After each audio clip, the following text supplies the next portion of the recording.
Amour, beauté, ou infini malheur. Ici rien ne peut me satisfaire. Jésus, ton amour me désaltère.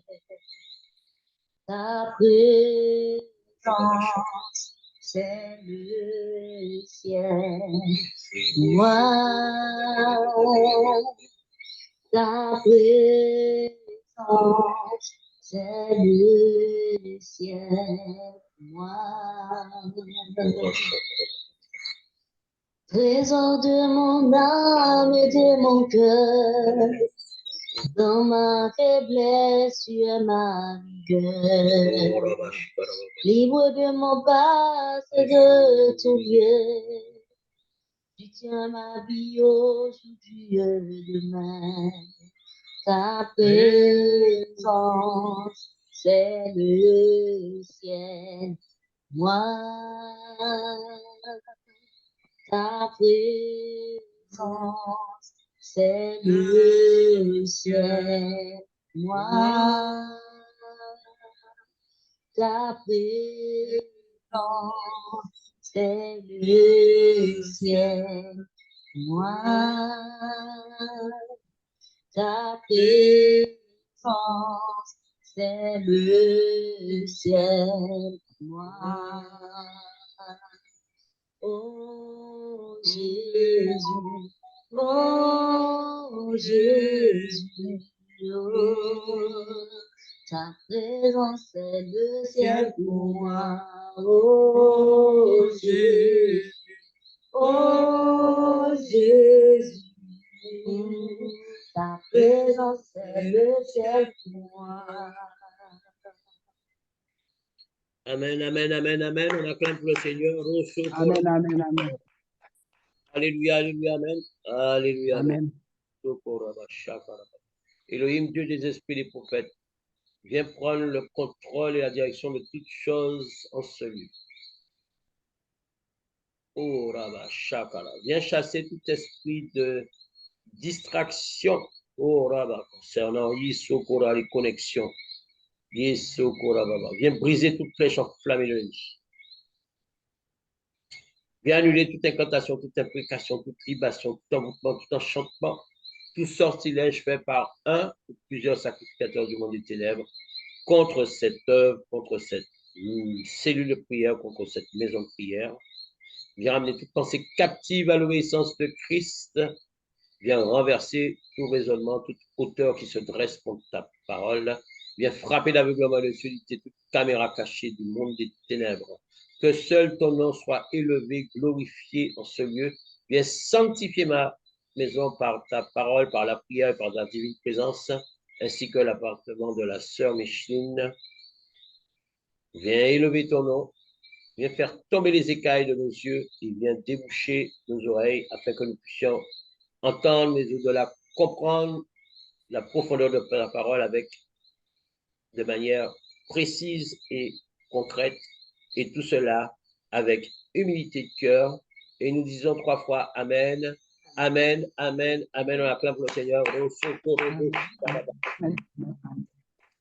Amen, Amen, Amen, Amen, Amen. Bonsoir, sœur Katia. Bonsoir, sœur Micheline et sœur Sephora. Bonsoir, frère Thierry. Bonsoir, Alléluia, alléluia, alléluia. Amen. Nous continuons dans la parole. Alors, c'est vrai que ce thème, qui peut me rappeler le nom du thème, sœur Sephora? Quelque chose dans la Samarie. Voilà, c'est le réveil La Samarie. de la Samarie. Hein? On parle des Samaritains, hein? C'était un peuple hébreu aussi d'Israël, mais qui était mélangé. Hein? En même temps qu'ils adoraient Yahweh, le seul et unique Dieu véritable, ils étaient aussi mélangés parce qu'ils avaient beaucoup de petites divinités, d'accord? Il y avait les... C'était au temps d'Akab, hein, d'accord? Et il y avait donc, à cette époque-là que la Samarie a commencé, il y avait surtout les adorateurs de Baal et d'Astarté, ok? Donc c'était un peuple mélangé. Quand on parle samaritain, vous voyez tout de suite le peuple d'Israël, mais mélangé. Amen? Alléluia. Parce que le roi lui-même, à l'époque quand il régnait, là, il était mélangé. Amen? Alléluia. Donc, le réveil de Philippos en Samarie, nous allons ce soir précisément parler de Philippos. Alors, vous allez me dire, oui, mais pourquoi la troisième vidéo seulement? C'est comme ça que l'esprit me conduit. Quand je vous amène dans un thème, je le fais toujours de façon, vous pouvez me dire, entonnoir, pour que vous ayez les tenants et les aboutissants d'un peu avant, comment les choses étaient, dans quel mode de pensée on était, comment ça se passait, parce que nous sommes dans les choses spirituelles. Et là, on vous a fait les prémices de la persécution, hein, pour que vous compreniez bien que Philippos, on va parler de lui, mais dans un temps de la persécution. C'est pour ça qu'il a fallu 2 vidéos pour asseoir, d'accord, pour aller positionner pour aller positionner l'action. Oh, amen, alléluia. Alléluia. Donc, il y a la persécution, et c'est alors que Philippos, maintenant, on va commencer à parler de Philippos. OK? Donc, la sœur Sephora, une bonne page de lecture. Donc, on va faire les pages de lecture progressivement parce qu'il y en aurait tant à lire. Je ne veux pas qu'on s'égare. Alors, tu vas déjà nous lire Acte 6, versets 1 à 8, et après Acte 7, versets 54 à 60. D'accord? Oh,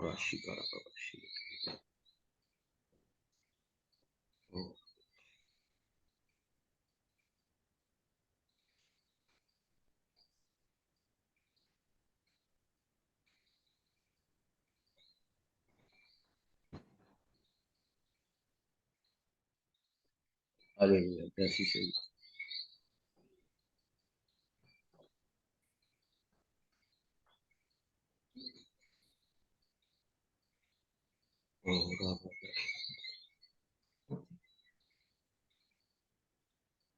Alléluia. Amen. Amen, amen. Et sœur Sephora, ça va? Oui, ça va, mais j'attendais la sœur Katia. Et comme j'ai vu Ah, qu'elle d'accord. Non, continuons, bien sûr, continuons. La sœur Katia, on a un petit souci technique ce soir. J'espère qu'on va pouvoir aller au bout de cette vidéo. Donc, la sœur Katia est en train de faire quelque chose. Oh, la vache. Allons-y, vas-y. Acte,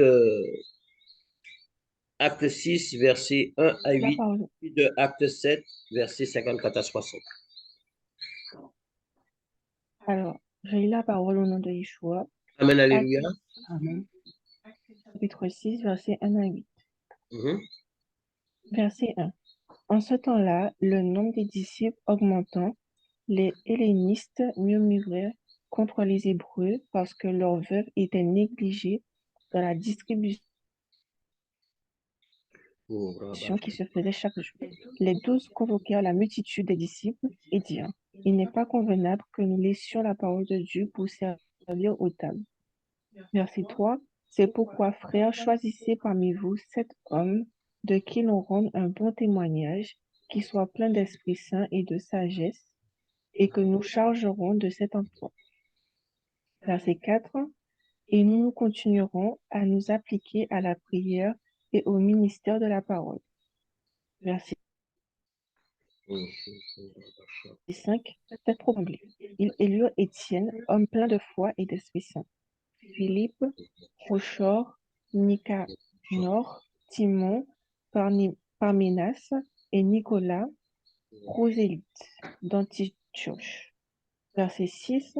Ils les présentèrent aux apôtres qui, après avoir prié, leur imposèrent les mains. Verset 7. La parole de Dieu se répandait de plus en plus. Le nombre des disciples augmentait,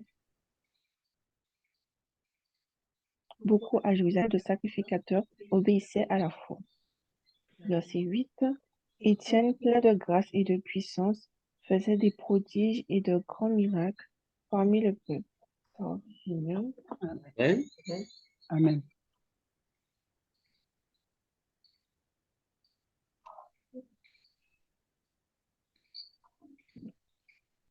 Et la parole au nom de Yeshua, Alléluia. versets 54 à 60. En entendant ces paroles, ils étaient furieux dans leur cœur et ils grinçaient les dents contre lui. Verset 55.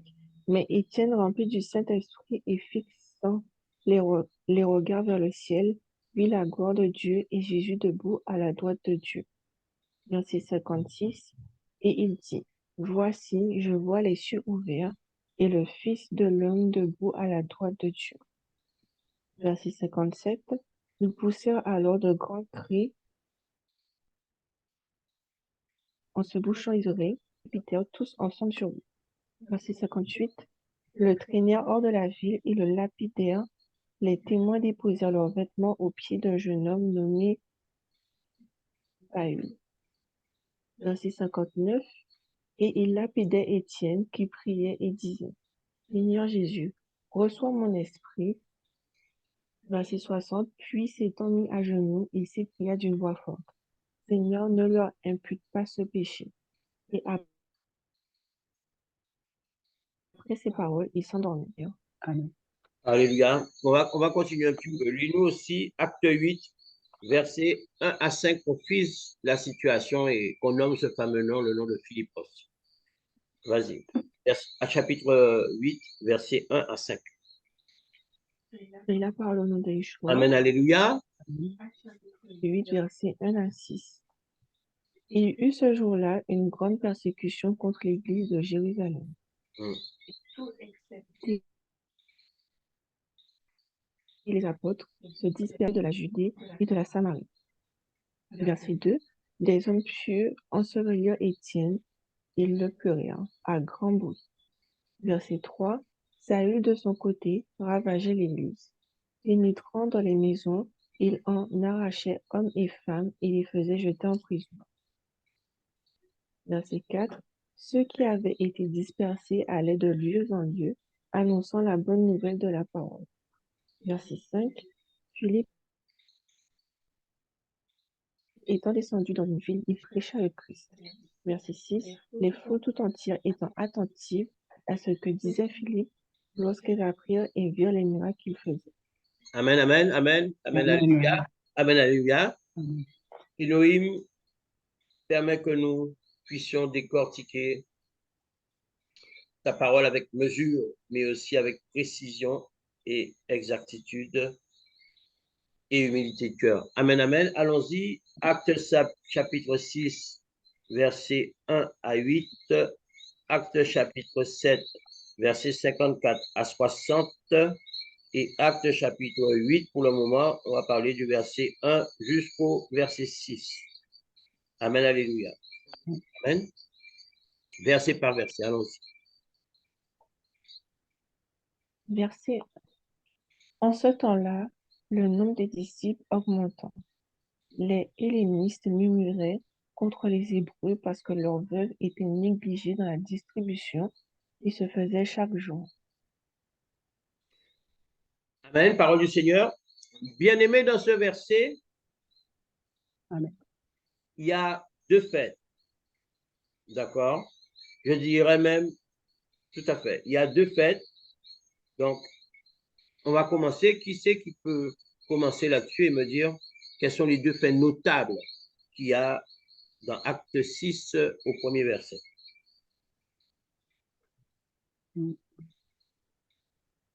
Ouais. Allons-y, Sœur Micheline. C'est les hellénistes qui Mhm. murmuraient Vas-y, contre les vas-y, Hébreux. Et le vas-y. deuxième point, je vais souligner, il y avait les veuves qui étaient négligées. Mhm. Euh, Donc, toi, tu me parles des hellénistes parce que oui. leurs veuves étaient négligées. Ça, c'est un premier fait. Quel est le deuxième? Le deuxième, et chaque jour, non, je suis silencieux. Non. Dans la distribution qui se faisait chaque jour, Mhm. euh, les 12 convoquèrent. Non, non, non, on est sur le verset 1, sœur Michel. On est sur le Verset verset 1. 1. D'accord. Verset 1. Verset 1. Alors, Il la y a partie, deux le faits. nombre Alors là, tu m'as parlé des zélénistes des et le Hellénistes nombre qui murmuraient et, parce les- que leur veuve était négligée. Alors, c'est quoi le et- deuxième et fait? Toujours dans le verset 1, le bien. deuxième fait, c'est le nombre de disciples qui augmentait. Amen, alléluia. Alors, je préfère que tu me donnes dans l'ordre, mais c'est bien. Pardon, C'est pardon. ça les deux faits. Amen, alléluia. On nous dit au verset acte 6, verset 1, or, en ces jours-là, les disciples se multipliant. Il faut toujours qu'il y ait une relation de cause à effet. Sœur Séphora, à ton avis, pourquoi les disciples se multipliaient à ce moment-là? Parce que par rapport à la bonne nouvelle qu'il t'a apportée, D'accord. par Et le alléluia. Oui, parce que nous sommes dans acte 6, donc c'est la suite de acte 5. D'accord? On nous a dit que les apôtres, quoique humiliés, quoique frappés, quoique emprisonnés, ils se réjouissaient d'avoir été ainsi jugés dignes d'être déshonorés parce que tout ça, c'était pour le nom de Yoshua. Et après, on nous dit que chaque jour, ils ne cessaient d'enseigner, d'annoncer l'évangile de Yoshua Mashiach. C'est ce que nous avons vu la fois passée. Donc, ça veut dire qu'ils avaient un entrain, hein, c'est comme s'ils avaient un nouvel entrain, un nouvel élan. Et par rapport à ce nouvel élan, qu'est-ce qui se passait? Ben, c'est que pendant cette période-là, pendant cette dispensation, hein, les disciples se multipliaient. Oui, parce que le bouche à oreille, oui, parce que certainement on devait dire oui, mais ces apôtres-là, ils étaient en prison, hein, et ils ont vu un ange, les portes se sont ouvertes, ils sont sortis, les gardes ne les ont pas vus sortir, les portes se sont ouvertes sans qu'elles soient forcées. Donc, le miracle était tellement fort que ça touchait les cœurs. C'est pour ça que je vous dis que la parole est là pour asseoir, d'accord? C'est avec la parole que nous asseyons, d'accord? C'est un peu, c'est comme les différents ministères. L'évangéliste, c'est quoi son travail? L'évangéliste, il amène la parole. Donc, il va aller, je ne sais pas moi, sur une place, bon, disons place de la Victoire, puisque nous sommes en Guadeloupe. Il va parler de Jésus. Et au bout de moment, il y aura 5, 10, 15. Au bout d'un quart d'heure, demi-heure, il y aura 20, 30 personnes. Et des miracles et des prodiges vont l'accompagner parce que la grâce de l'évangéliste, c'est qu'il manifeste de puissants miracles et prodiges. C'est ça l'évangéliste. Tout homme de Dieu peut, à certaines dimensions, selon la grâce d'Élohim, produire des miracles et des prodiges, mais sachez que quand cette grâce d'évangéliste coule sur vous, les miracles et les prodiges vont vous accompagner, vous accompagner, parce que c'est ça la grâce de l'évangéliste. C'est d'annoncer la parole et les miracles se produisent, mais à un niveau. Ça veut dire qu'il peut se trouver un endroit là, il y a un boiteux qui passe, un aveugle, ça y est, tout de suite, il prie, le boiteux, il marche, l'aveugle, il voit, et comme ça, il va toucher les cœurs. Hein? Mais quand l'évangéliste touche les cœurs, la suite, normalement, c'est de les confier à qui? Au bon berger, au pasteur qui va les paître.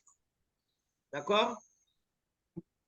Moi, je vois des grands évangélistes, on tirera le nom, bien sûr. On les voit commencer dans les rues, dans le nord de la France ou du côté des pays de l'Est, là, hein? Mais puissants à guérir des malades, etc., à faire des choses incroyables, à rendre la vue aux aveugles, des prodiges et des prodiges. On suit ça pendant un an ou deux, et puis boum, d'un seul coup, on les voit dans une salle. Hein? Mais je regrette, l'évangéliste dans une salle, ça ne tient pas. Ça ne fait pas sens. Est-ce que quelqu'un comprend?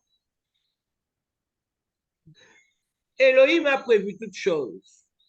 Elohim a prévu toutes choses. Nous ne sommes pas dans cette histoire de l'éternel, hein? Mais bon, certains l'appellent l'éternel, Dieu des armées. Nous savons que c'est le Dieu des armées. Donc, s'il est un Dieu des armées, il est un Dieu d'ordre. Est-ce que quelqu'un comprend? Elohim a prévu que l'évangéliste, il aille annoncer la parole. Alors, sur les places, ça peut être aussi dans les hôpitaux, et là, il va toucher, hein, en guérissant les malades. Hein? Les sidéens, les malades, les cancéreux, toute espèce de maladie grave, hein, soi-disant irréversible, mais que l'évangéliste va pouvoir guérir. D'accord? Au nom de Yeshua, bien sûr. Nous ne faisons rien en notre nom. Il va aller dans les prisons, il va toucher les cœurs. Il va aller, OK, il y a rendez-vous, l'évangéliste vient pendant une heure. Pendant une heure, dans une petite pièce, il y aura peut-être sur les 500 détenus, il y en aura peut-être 15 qui vont toucher la parole. Mais quand il va parler, les 15 là, visités par l'Esprit, convertis, Jésus, Jésus. Et après, selon ce que j'ai prévu, vous verrez même de ces anciens prisonniers devenus des grands pasteurs. On a un exemple là. On a un exemple, hein, je crois même que c'est un métis, hein, un antillais réunionnais, je ne sais pas vraiment précisément ce qu'il est, c'est pas grave, peu importe, mais qui a été en prison, hein, mais qui avait toujours ce cœur d'amour. Et justement, il a reçu la parole en prison. Et au jour d'aujourd'hui, je crois qu'il travaille sur une chaîne, hein, dont on taira le nom, hein, ça ne se fait pas, mais qui est pasteur, hein, qui avait fait 2 ou 3 ans de prison quand même. Hein. Donc, vous voyez, quand Elohim fait grâce, il fait grâce. Parce que c'est Elohim qui fait grâce.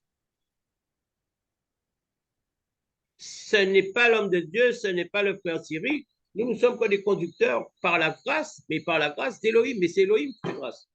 Quand Elohim a dit que lui, il me servira, ne regarde pas s'il est en prison pour 2 ou 3 ans.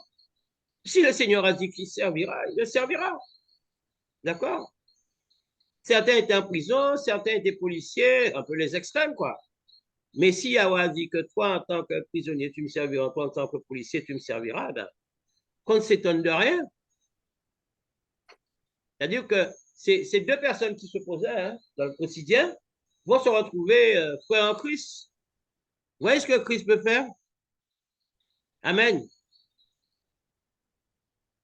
Ces 2 personnes qui s'opposaient un moment, hein, un aurait même pu arrêter l'autre, et bien maintenant ils se retrouvent à être frères en Christ. C'est pas beau ça? Qui peut faire ça? Qui peut faire ça en dehors de Jésus? Qui peut faire ça en dehors de Yehoshua Amashia? Personne. Personne.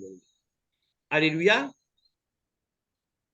Donc, les disciples se multipliaient parce qu'ils avaient eu vent que ces apôtres-là étaient des apôtres puissants, que Yehoshua les avait fait sortir de prison. C'est pour ça. Mais la précision qu'on nous donne au verset 1, c'est que il s'éleva un murmure.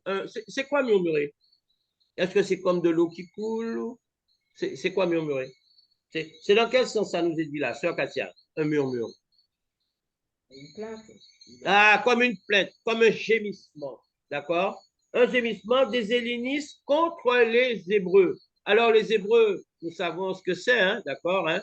C'est ceux qui sont natifs d'Israël, hein? C'est le peuple israélien qu'on appelle les Hébreux.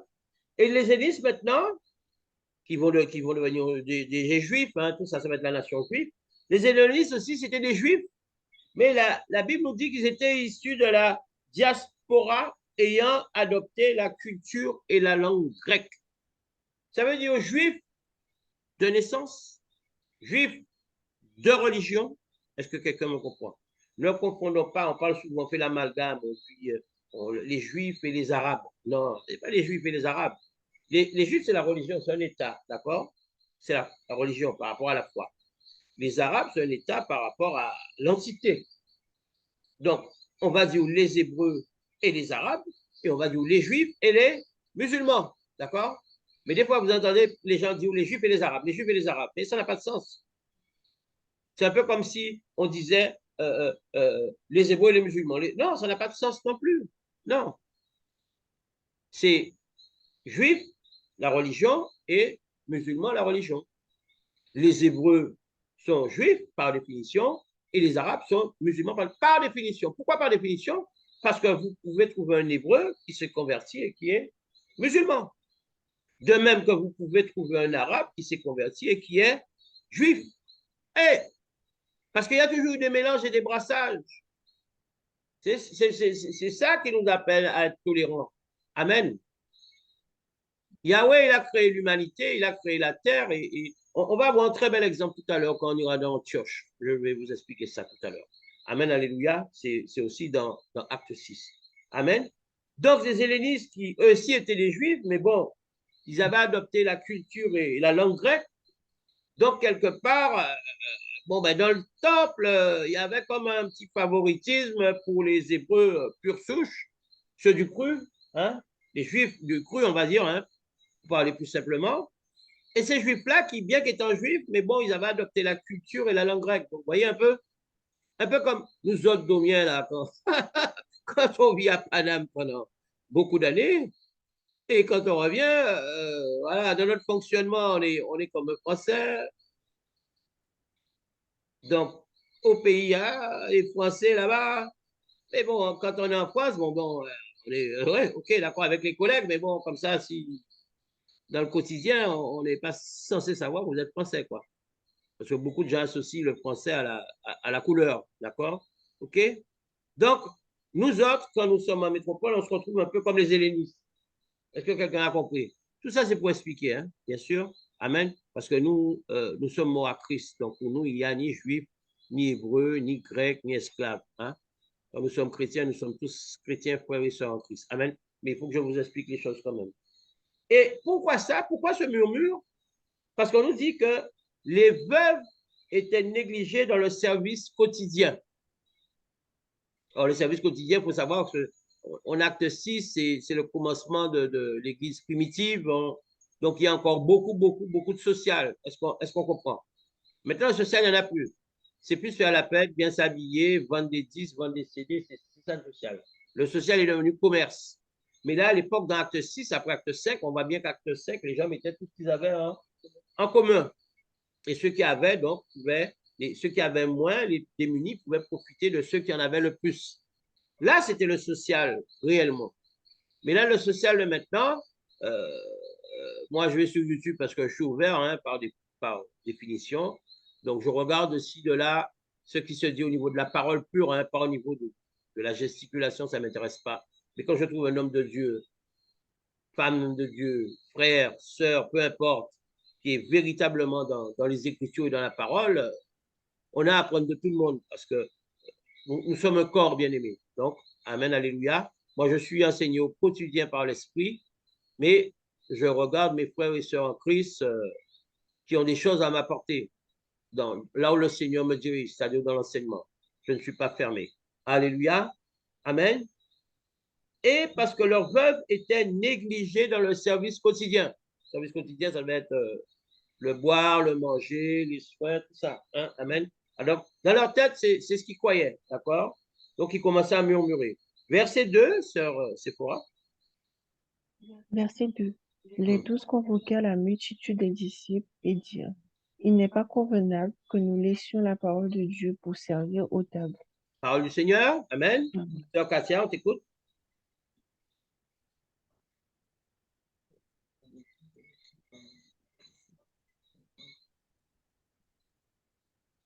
Donc, là, ils se rendent, les 12 font une réunion. Les 12 ayant convoqué. Non, les 12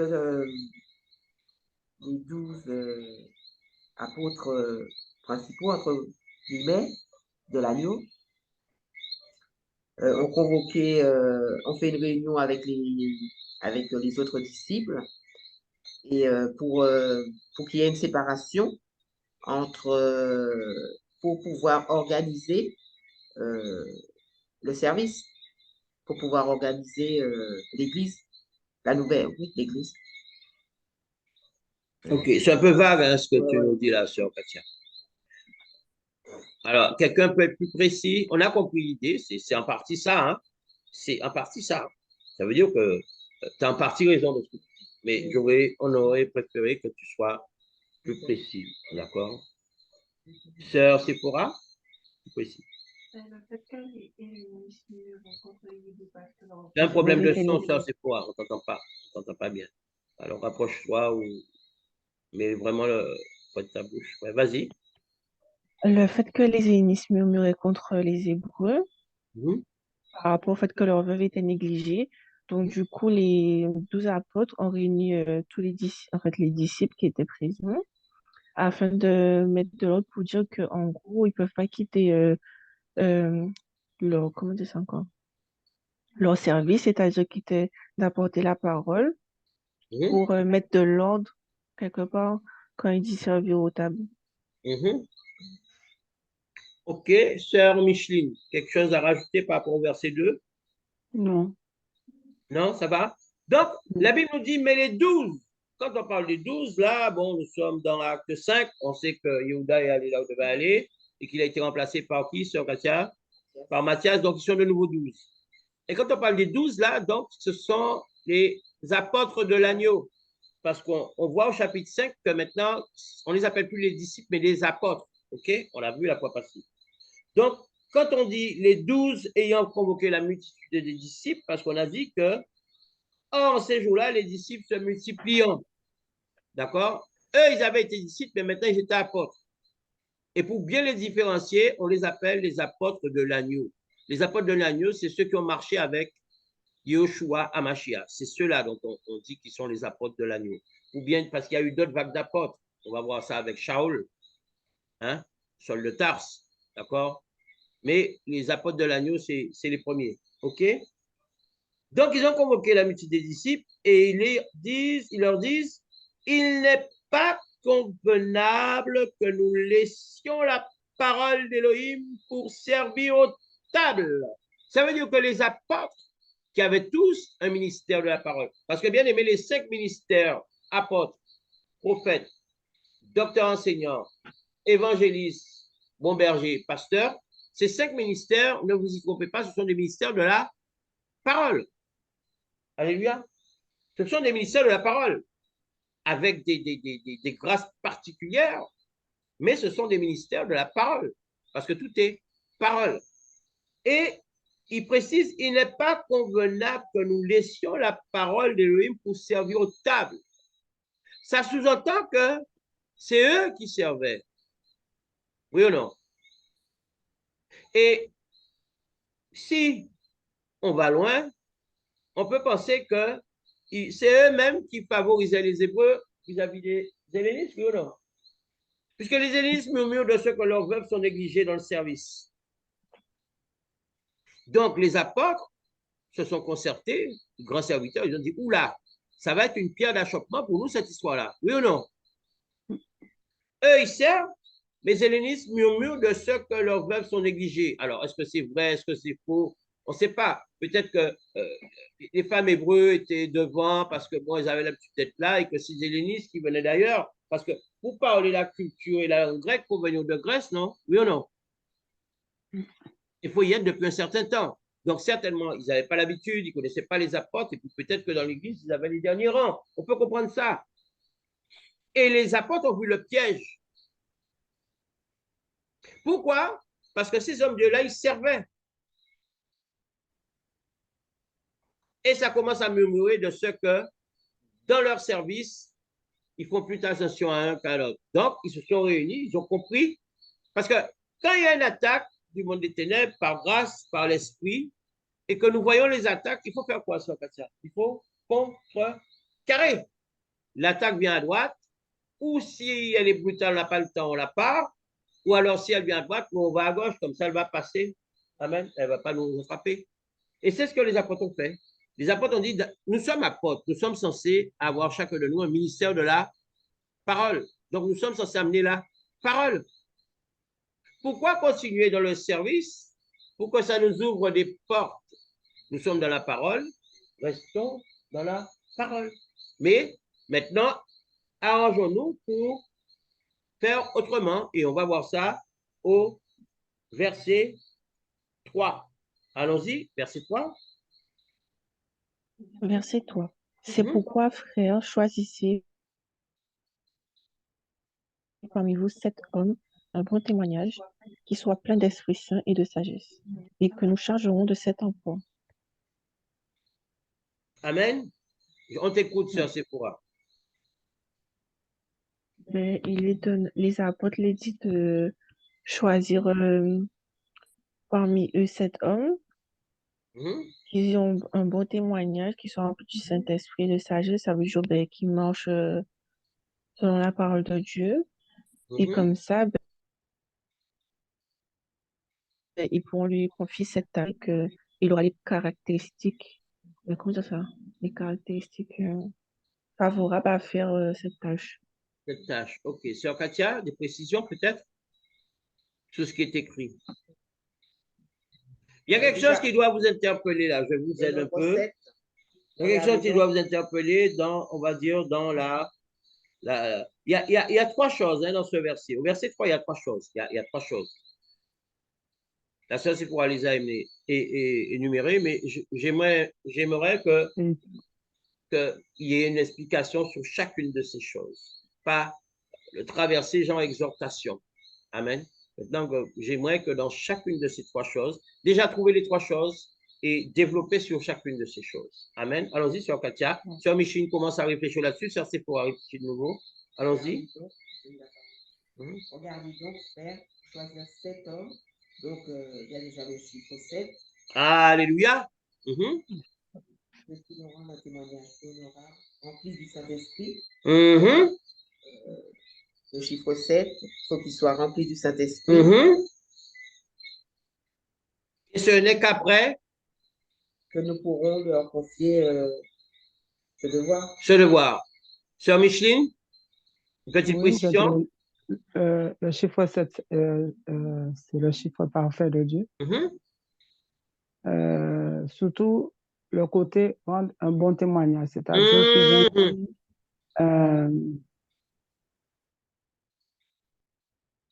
un bon témoignage, c'est la vie que la personne mène aussi. C'est pas seulement sa vie vis-à-vis de celui qui ne prie pas, on reflète un témoignage. Alléluia. Alléluia. Excellent, Sœur Micheline. Bien-aimés, regardez donc, frère, pour choisir 7 hommes parmi vous. Le chiffre 7 n'est pas le fait du hasard. Il aurait pu dire 6, il aurait pu dire 8, 7, parce que nous savons que, je vais déjà expliquer comment les Hébreux marchent avec les chiffres. Le chiffre 7, c'est le chiffre parfait. D'accord? C'est pour ça qu'on parle de 7 personnes. OK? Donc, 7 disciples, pas 7 personnes de l'Assemblée. Hein? 7 disciples, c'est-à-dire des gens qui étaient déjà désignés pour être disciples. OK? 7 personnes parmi vous, de qui l'on rend un témoignage honorable. Bien aimé, le témoignage là, il doit être rendu par qui? Par l'homme de Dieu de l'Église, par les frères et sœurs d'Église ou par d'autres personnes? Qui a la réponse? Qui pense avoir la réponse? Sœur Katia, Sœur Micheline, Sœur Sephora, le témoignage là, le bon témoignage, il vient d'où d'après vous? Le meilleur des témoignages, il vient d'où? La Sœur Katia dit des gens en général.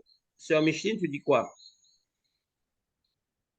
Je dirais déjà, moi-même, je dois être un témoignage. Je ne peux pas exiger des autres être un. Alors, précise ta pensée. J'ai compris, mais j'aimerais que tu la précises pour ceux qui nous suivent. Eh bien, ma marche, quand on est avec Dieu, c'est on a une marche, on a des comportements à avoir, il y a aussi dans le langage, dans les paroles. Alléluia. Tout ça, c'est ça qui reflète notre témoignage aussi, notre comportement, nos agissements. Tout ça a un point à voir. Alléluia. Et toi, Sœur Sephora? Notre plus beau témoignage, c'est ça? Oui, on a dit que c'était 7. Après, la deuxième portion d'écriture dont on pourrait parler, c'est de qui l'on rend un témoignage honorable. Alors moi, je disais que le témoignage honorable, là, il vient de l'homme de Dieu, il vient des frères et sœurs en Christ, ou il vient des gens en général?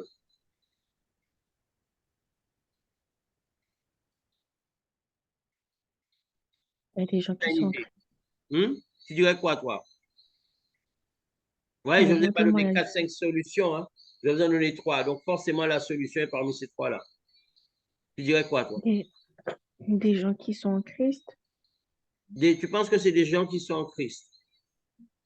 Le meilleur témoignage qu'on puisse avoir, c'est bien sûr, comme l'a dit un peu la sœur Micheline, par rapport à notre comportement, par rapport à nos attitudes, par rapport à nos fréquentations. Mais qui va faire ce témoignage? Le seul et véritable témoignage, c'est devant les hommes, bien évidemment.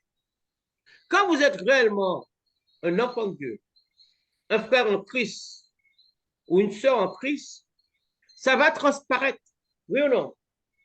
La parole vous transforme de l'intérieur.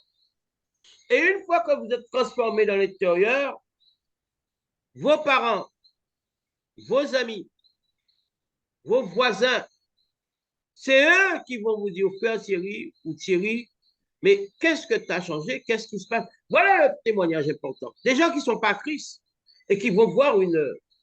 Vous étiez dans le monde comme eux et du jour au lendemain, il y a un changement radical. Vous parlez autrement.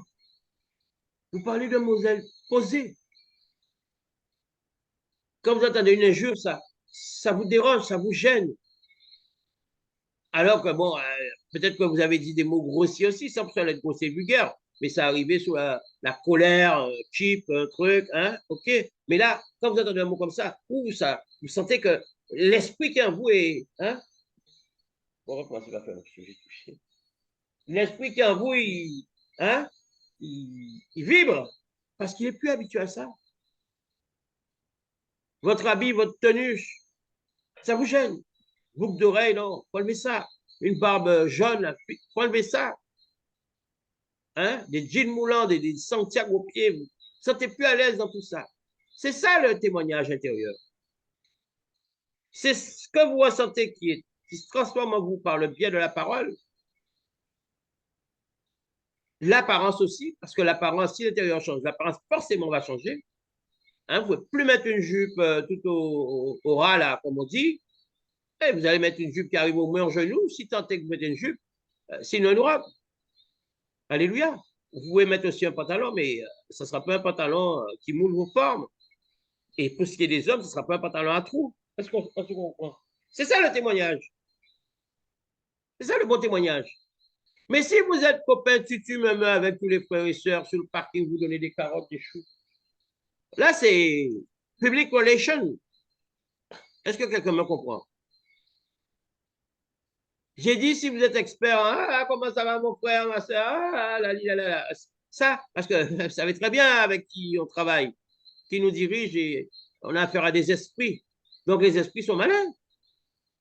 Les esprits vont faire ceux qui sont très bien dans l'église, comment vas-tu, comment vas-tu? Mais est-ce que c'est forcément pour ils sont transformés? Est-ce que forcément Elohim tient d'un bon témoignage? Amen? Vous me suivez? De la même manière que les relations, il y a des gens qui sont experts en relations parce qu'ils ont cette grâce. Moi, avec l'amour du Seigneur, ça commence à venir.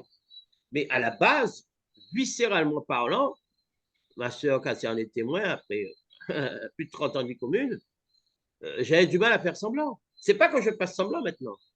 C'est que maintenant, je vois Christ avant de toute personne. Je vois Christ. Même quand c'est difficile, j'essaie de voir Christ dans la personne avant toute chose.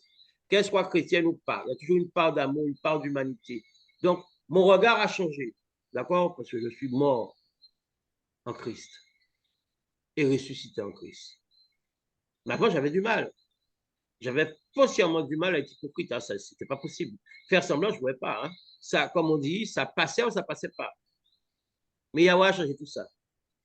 Mais il y a des gens qui ils ont cette nature, où ils sont réellement affables, donc là, il n'y a pas de problème, où ils ont ce savoir-faire.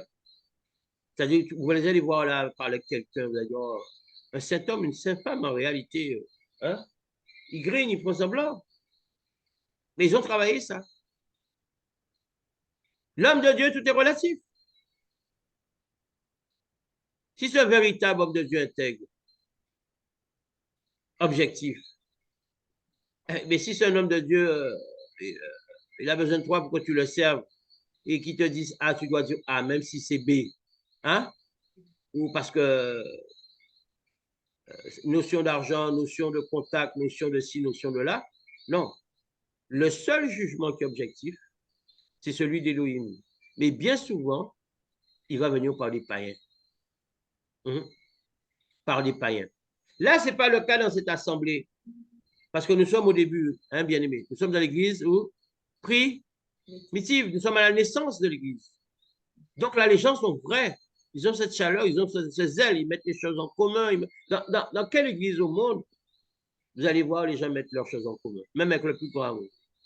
Ils vont donner, ils vont participer. Moi, je suis un maître là. Moi, il fait des hôpitaux, il fait ci, il fait là. Mais demain, les gens sont à l'assemblée, dis-leur de mettre tout ce qu'ils ont en commun. Vous n'allez pas voir ça, c'est pas possible. À une grande échelle, ça n'est pas possible parce que le monde a changé, parce que les mentalités, les mœurs ont changé. Ça n'est plus possible. Alléluia. Parce que le siècle veut que ça n'est plus possible. Ça peut être possible encore, mais il faudra aller loin dans des endroits où les gens vivent encore, dans des villages ou dans des tribus, ou des petites communautés. Il y a un chef, ils sont 40, 50. Et bien souvent, ils ne sont pas chrétiens. Oui ou non? Mais dans quelle assemblée chrétienne, vous allez voir les gens mettre tout ensemble? Ça n'existe pas, ces affaires-là. Ça n'existe pas. Alléluia.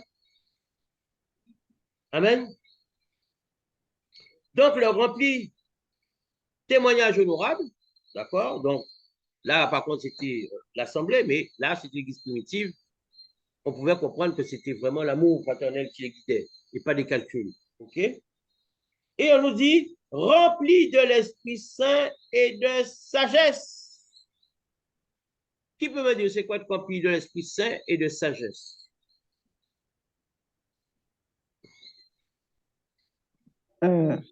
Je dirais rempli de l'Esprit Saint, c'est-à-dire notre esprit rattaché à l'esprit de Yeshua.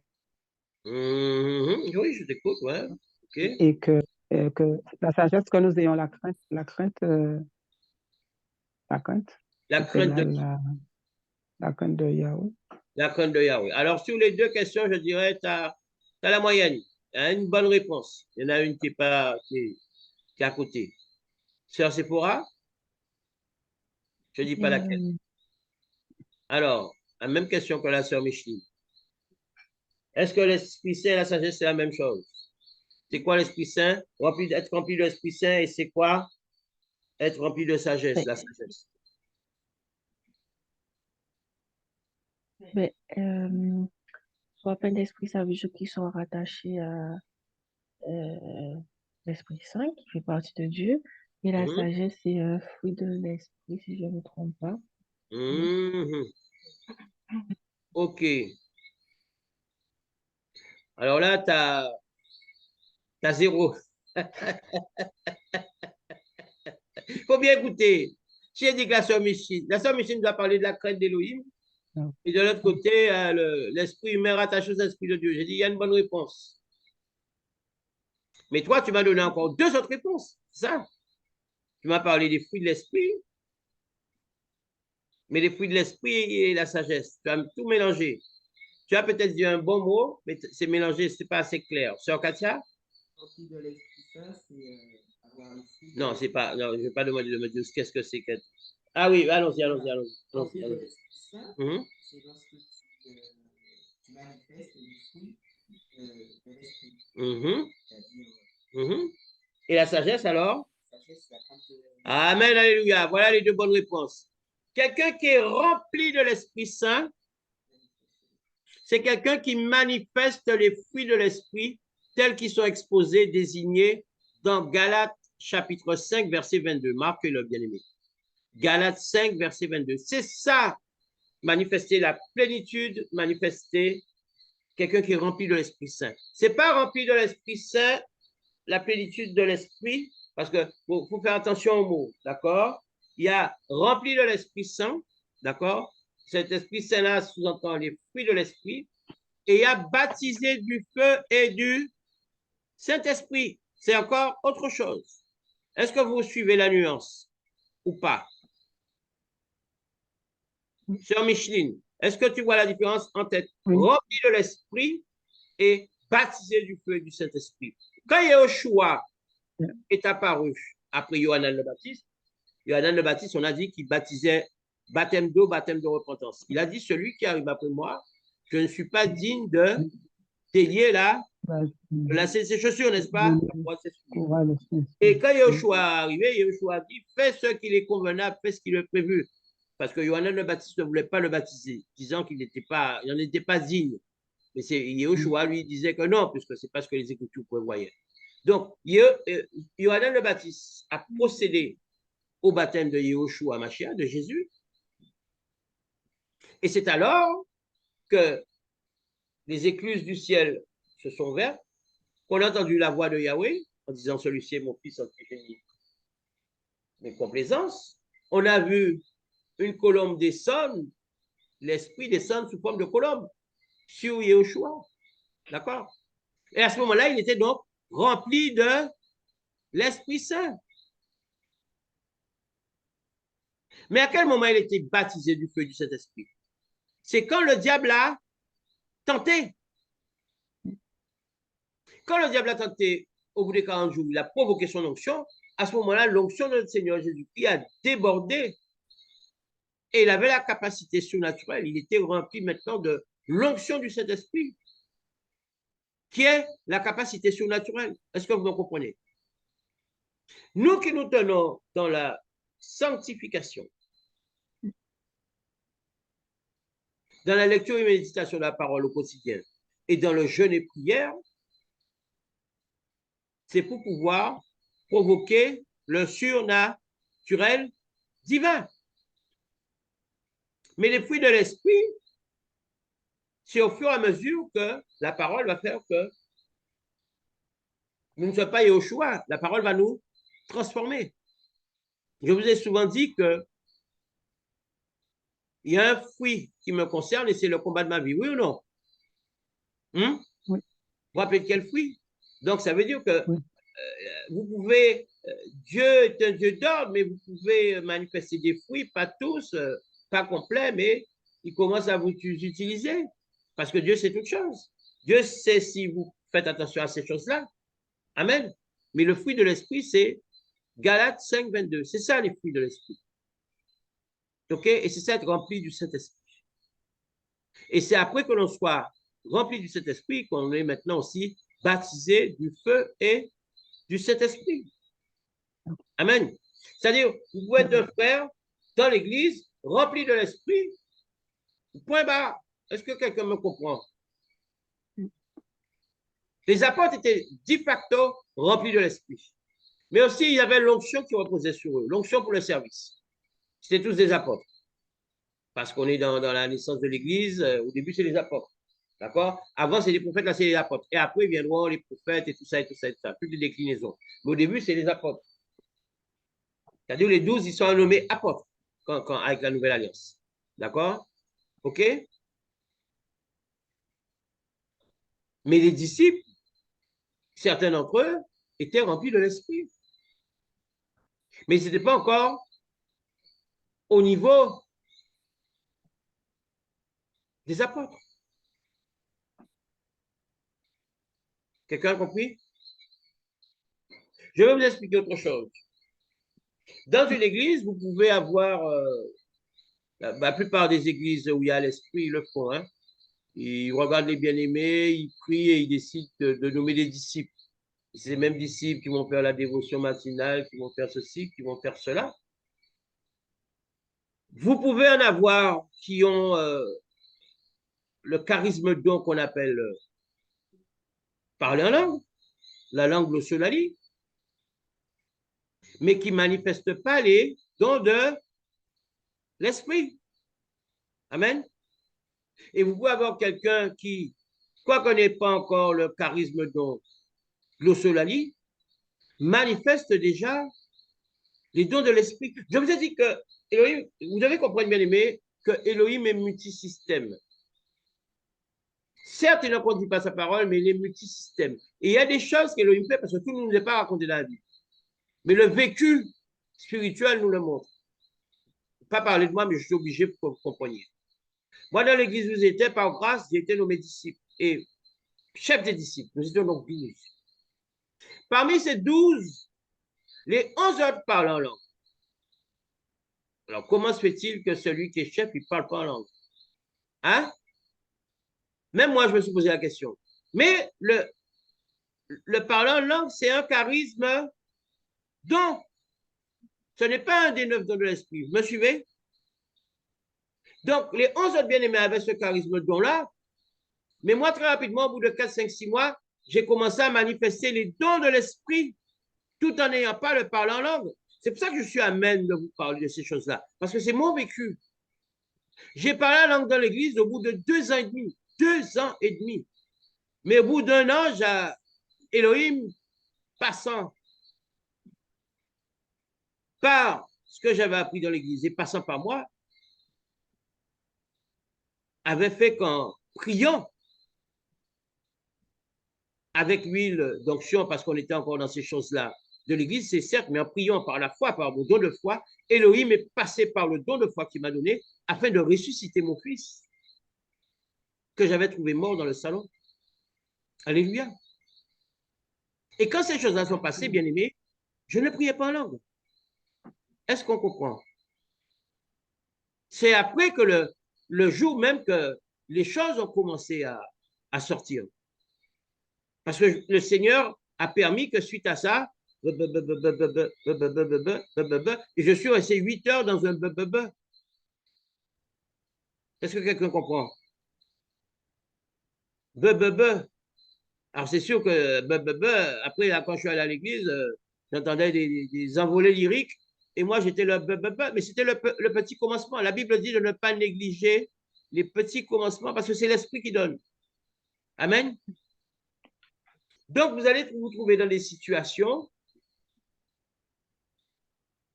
où vous n'allez pas pouvoir les comprendre dans la Bible et vous allez croire qu'elles n'existent pas.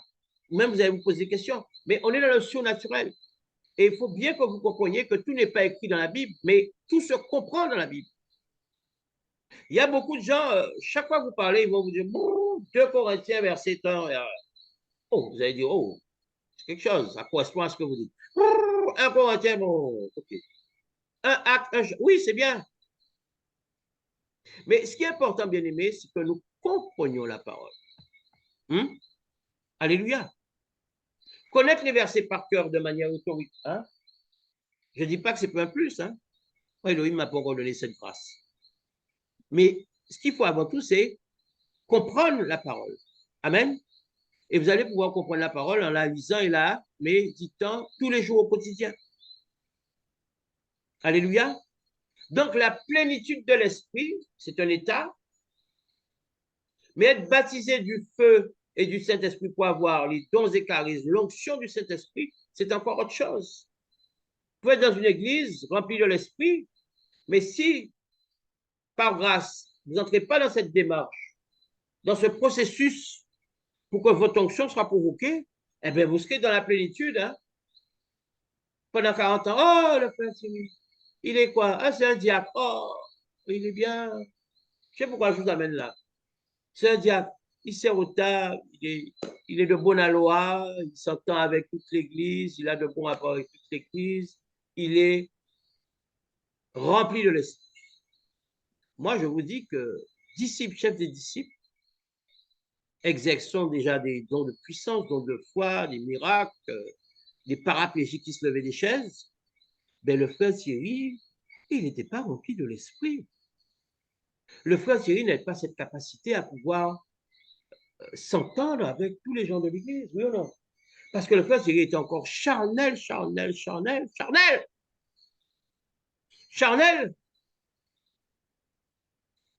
Mais ayant prié pour son fils qui était mort, et Dieu a fait grâce. Charnel, mais ayant prié pour 3 paraplégiques, et Dieu a fait grâce. Charnel, mais ayant prié pour des gens qui ont des AVC, 2 jours après, ils couraient dans la commune, faisaient le footing. La soeur Katia les avait. Et le dimanche, on a prié pour eux, le mardi, ils étaient en train de faire le footing. AVC, hein, sur tout le côté paralysé. Hein. Donc, il y a les Écritures, il y a ce que Elohim nous dit, et il y a ce qu'Elohim fait. Et Elohim, il ne contredit pas sa parole. Et Elohim fait ce qu'il veut dans la vie des bien-aimés. C'est ce que nous devons comprendre bien. Elohim fait ce qu'il veut. Elohim peut te laisser en stand-by comme ça, et un seul moment, tu vas te retrouver dans une accélération, toi-même, tu ne vas pas comprendre. Pendant 10 ans, tu iras le dimanche, là, tranquille, et d'un seul moment, Elohim va t'amener dans quelque chose, il va dire ça, et c'est ton heure. Et là, tu vas te trouver, ça va accélérer tellement qu'au bout d'un moment, tu vas commencer à te dire, ouais, mais est-ce que ça va pas trop vite? Je parle à quelqu'un? Est-ce que quelqu'un me comprend? Parce que c'est Elohim. Alléluia. Ça, il faut que, plus nous grandissons dans le spirituel, il faut que nous ayons cette notion en tête de ce que le Dieu que nous prions, c'est un Dieu multi-système. Ne vous attachez pas à ce qu'on va vous dire. Oui, mais s'il y a ça, il n'y a pas ça. S'il y a ça, il n'y a pas ça. Première chose, les Écritures. Et la deuxième chose, c'est votre expérience personnelle. Et moi, j'ai eu avec beaucoup d'humilité, mon petit parcours, plusieurs expériences personnelles. Et quand je vois de la Bible, je dis oui, mais Seigneur, je ne vois pas trop ça dedans, mais je les ai vécus. Donc, je ne peux pas les nier. Amen. Allons-y, sœur Séphora. Galates, chapitre 5, verset 22. Nous allons voir quels sont les fruits de l'esprit.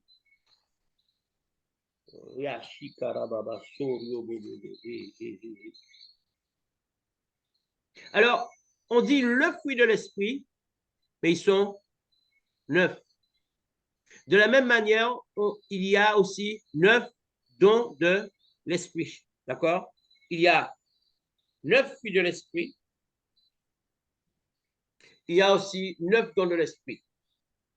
La Bible ne nous dit pas si chaque don de l'esprit correspond à un fruit de l'esprit. Mais je connais une sœur qui, par révélation, un jour m'a dit, voilà ce que le Seigneur m'a dit cette nuit, m'a eu en pleine nuit. Tel don de l'esprit égale tel fruit de l'esprit. Tel don de l'esprit, tel don de l'esprit. J'ai dit, ok, d'accord, marque-moi ça sur un papier. Et quand j'ai commencé à lire le papier, méditer là-dessus, j'ai dit de toute évidence, c'est ça. Mais comme c'est une révélation personnelle, il y a des révélations personnelles qu'on ne peut pas exposer. Parce que vous allez trouver des contradicteurs. Parce qu'ils n'ont pas eu cet éclairage. Parce qu'ils n'ont pas eu cette révélation.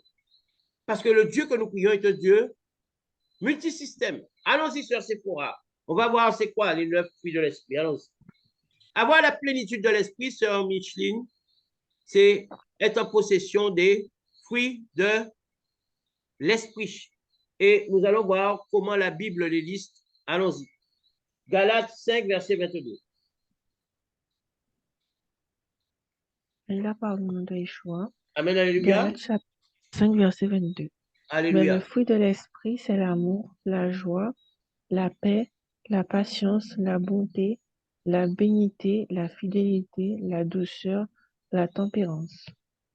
Alors, les fruits le fruit, vous voyez, on dit le fruit, il y en a 9, hein? Mais on dit le fruit de l'esprit.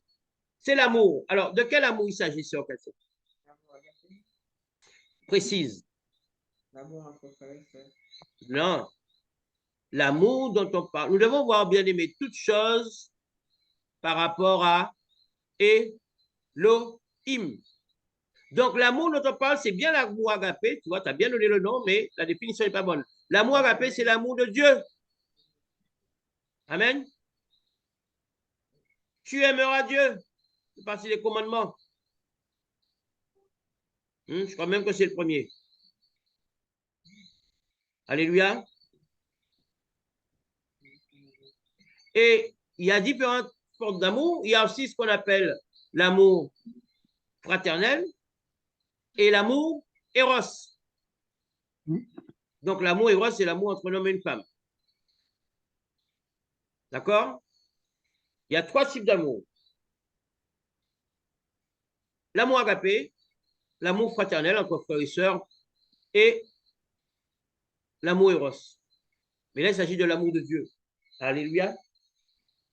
Allons-y. Le deuxième, c'est quoi? C'est Séphora. La joie, La joie. Alors, explique-nous ça.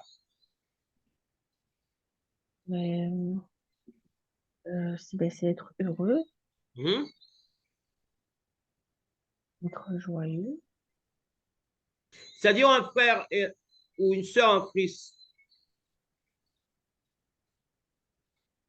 Il y a des attaques, il y a des combats, il y a des moments de mélancolie, mais en règle générale, un frère et une sœur en Christ se doit d'être dans la joie. Si vous avez quelqu'un qui est véritablement en Christ et que chaque fois que vous la voyez, vous n'avez pas trop l'impression que c'est ça, c'est quelque part, il y a quelque chose. Amen. Et généralement, ces choses-là, ça, ce sont des attaques du monde spirituel. Parce qu'un chrétien, il doit être dans la joie, quels que soient les moments traversés, quels que soient les combats. Un chrétien doit être dans la joie. Sœur Micheline, la paix, c'est de quelle paix? La paix de Yeshua. La paix de Dieu, Pas la bien paix, aimé. Pas la On paix dit du monde. shalom, shalom, shalom, shalom, shalom. Mais sachez que le shalom, là, c'est la paix de Dieu, pas n'importe quelle paix. C'est la paix de Dieu. De même que c'est l'amour de Dieu, de même que c'est la joie en Machia, là, c'est la paix de Dieu. Après, la patience, Sœur Kassia. C'est la patience que nous, en tant que frères et sœurs, nous devons avoir. Il y a des circonstances qui font que nous, la patience, on n'a pas eu à, la sœur Kassia et moi, je parle en nos deux noms, on n'a pas eu à travailler sur le fruit de l'esprit. Pourquoi? Parce que quand vous avez un enfant qui naît malade, hein, de facto, vous êtes obligé d'avoir le fruit de l'esprit qu'on appelle la patience. Obligé de travailler, obligé de prier pour l'avoir. Il vous faut ce fruit-là. Avoir un enfant malade au quotidien, même si vous le croyez guéri spirituellement, mais physiquement, il ne l'est pas encore, ça c'est un fruit, je ne sais pas si je l'avais ou pas, mais je sais que je l'ai. Et je l'ai à 100%. Parce qu'un enfant malade, si vous n'avez pas ce fruit de l'esprit qui est la patience, ça va être très, très, très, très compliqué pour vous. Amen, alléluia. Sœur Sephora, la bonté. Mais c'est le prochain, c'est-à-dire avoir être compatissant et généreux envers notre prochain. Voilà. Alors, je ne vais piéger personne. Celui-là, il est un peu. Tout le monde ne sait pas ce que ça veut dire. Ça ressemble un peu à la bonté. C'est la bénignité. Et la Bible nous dit la bénignité, c'est. Oh, Rabacha. Vient d'un mot grec qui signifie aussi intégrité, bonne morale. C'est ça, la bénignité. D'accord? La foi aussi, je vais parler de la foi. La foi, là, s'entend la fidélité. Mais quel genre de fidélité? La fidélité envers Yoshua. C'est de cette fidélité dont je parle. Ce n'est pas la fidélité homme-femme, hein? C'est la fidélité par rapport à Yoshua. D'accord? La foi. OK? Donc, si vous êtes la fidélité, c'est quoi? Oui, c'est la foi. Fidélité par rapport à Yoshua. D'accord? La douceur, sœur Micheline. Eh bien, dans dans nos langages, en langage doux, c'est comme quand on peut reprendre quelqu'un, mais il faut avoir la douceur. La douceur, tout à fait. D'accord. Alors, bien sûr, je tiens à préciser que la douceur n'est pas une posture. D'accord? C'est pas. Oui, frère. Vous voyez, hein? On joint les mains, on penche la tête sur le côté, on s'approche comme ça. Oui, frère Thierry, je t'écoute. C'est pas ça la douceur. La douceur, elle vient du cœur, la véritable douceur. La douceur n'est pas une posture. D'accord? Parce que c'est de l'abondance du cœur que la bouche parle. Amen. Si dans vos propos, on doit sentir cette douceur, parce que votre cœur, si vous avez cette possibilité d'avoir une posture comme ça, mais le soir, même le lendemain, lancer des décrets, là, il y a un souci. Parce que les mots ne sont pas proportionnés à l'attitude. L'attitude est une attitude de douceur, mais les mots sont d'une violence extrême. Est-ce que quelqu'un me comprend? Alléluia. Et finalement, je vais parler du dernier, le contrôle de soi. Alors, un véritable frère en Christ, sœur en Christ, tant bien même qu'il n'ait pas ce fruit, parce qu'il aurait fait comme il veut, il faut qu'il le travaille. Et qu'il le travaille journellement, au quotidien, au quotidien. Moi, je ne suis pas un hypocrite. Moi, sur les 9 fruits de l'esprit, je les ai tous eus assez rapidement. Je les avais déjà. Mais le combat de ma vie, c'est le contrôle de ça. Le contrôle de soi. C'est le combat de ma vie. Parce que justement, à la base, caractère trempé. Sport de combat, policier de bac de nuit pendant 35 ans, donc caractère trempé. Donc, le Seigneur, là, voilà, il me modèle, il me façonne. Hein? Et je suis dans ce travail de contrôle de soi, contrôle de soi, contrôle de soi. Donc, c'est l'affaire d'une vie, bien aimée. Celui qui a dit qu'il a tous les fruits de l'esprit, il est tout neuf, c'est faux. Quel qu'il soit, quel que soit son niveau, quelle que soit la manière dont Elohim l'utilise, il lui manque peut-être plusieurs fruits, ou il n'est pas au bout de ces fruits-là. Donc, c'est un travail de longue haleine. Amen. Ça va, Sœur Micheline, c'est clair pour la plénitude de l'esprit, hein? Oui, oui, c'est bon. D'accord? Donc, on Oui. peut être dans une plénitude de l'esprit relative, mais après, il y a des dimensions et des dimensions. Amen. Un chrétien accompli peut être dans une grande dimension hein, dans les fruits de l'esprit. Mais ça reste quand même le travail d'une vie. Amen. Alléluia. Il faut que nous soyons scripturaires de manière à ce qu'on ne raconte pas d'histoire. Le seul qui a été 3 fois saint, il s'appelle comment? Yehoshua Mashiach. Nous devons être à la ressemblance de Yehoshua Mashiach. C'est pour ça que nous devons travailler ces fruits au quotidien. Moi, le dernier là, je travaille encore tous les autres, hein, rassurez-vous, les 8 autres. Hein, mais le dernier petit là, je le travaille, mais alors là, en permanence. Dès que je me réveille, jusqu'à temps que je me couche, je le travaille. Et c'est le combat de ma vie. Parce que si tu ne prends pas autorité sur les choses qui te bousculent, si tu montes et tu montes par la grâce d'Élohim, à un moment donné, tu peux quoi? Tu peux exploser. Est-ce que quelqu'un m'a compris? Hein? Parce que là où tu as des faiblesses, tu ne les as pas travaillées. Le propre d'un chrétien, d'une chrétienne, c'est de travailler là où il y a des faiblesses. Travailler. Travailler ça en permanence. De manière à ce que ces choses-là ne te fassent pas exploser en plein vol. Amen, alléluia. Alléluia. Nous revenons à notre texte initial, bien-aimé. Donc, et nous savons que la sagesse, Sœur Katia, c'est la crainte d'Élohim. D'accord? La sagesse, bibliquement parlant, c'est la crainte d'Élohim.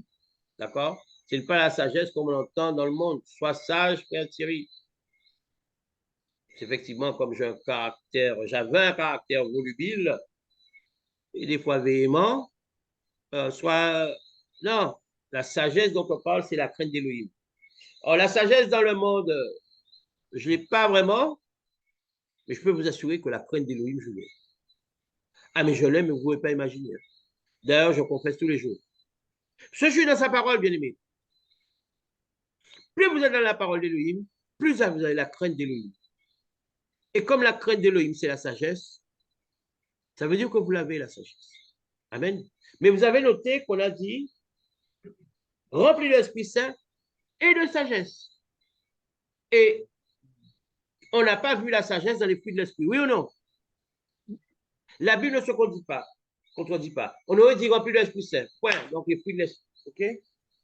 Mais là, on a vu la liste des 9 fruits de l'Esprit, la sagesse n'est pas de là. Là, on a dit rempli de l'Esprit Saint et de sagesse. C'est-à-dire, pas sagesse au sens où l'on entend dans le monde, mais c'est bien, mais il faut aussi la crainte de Dieu.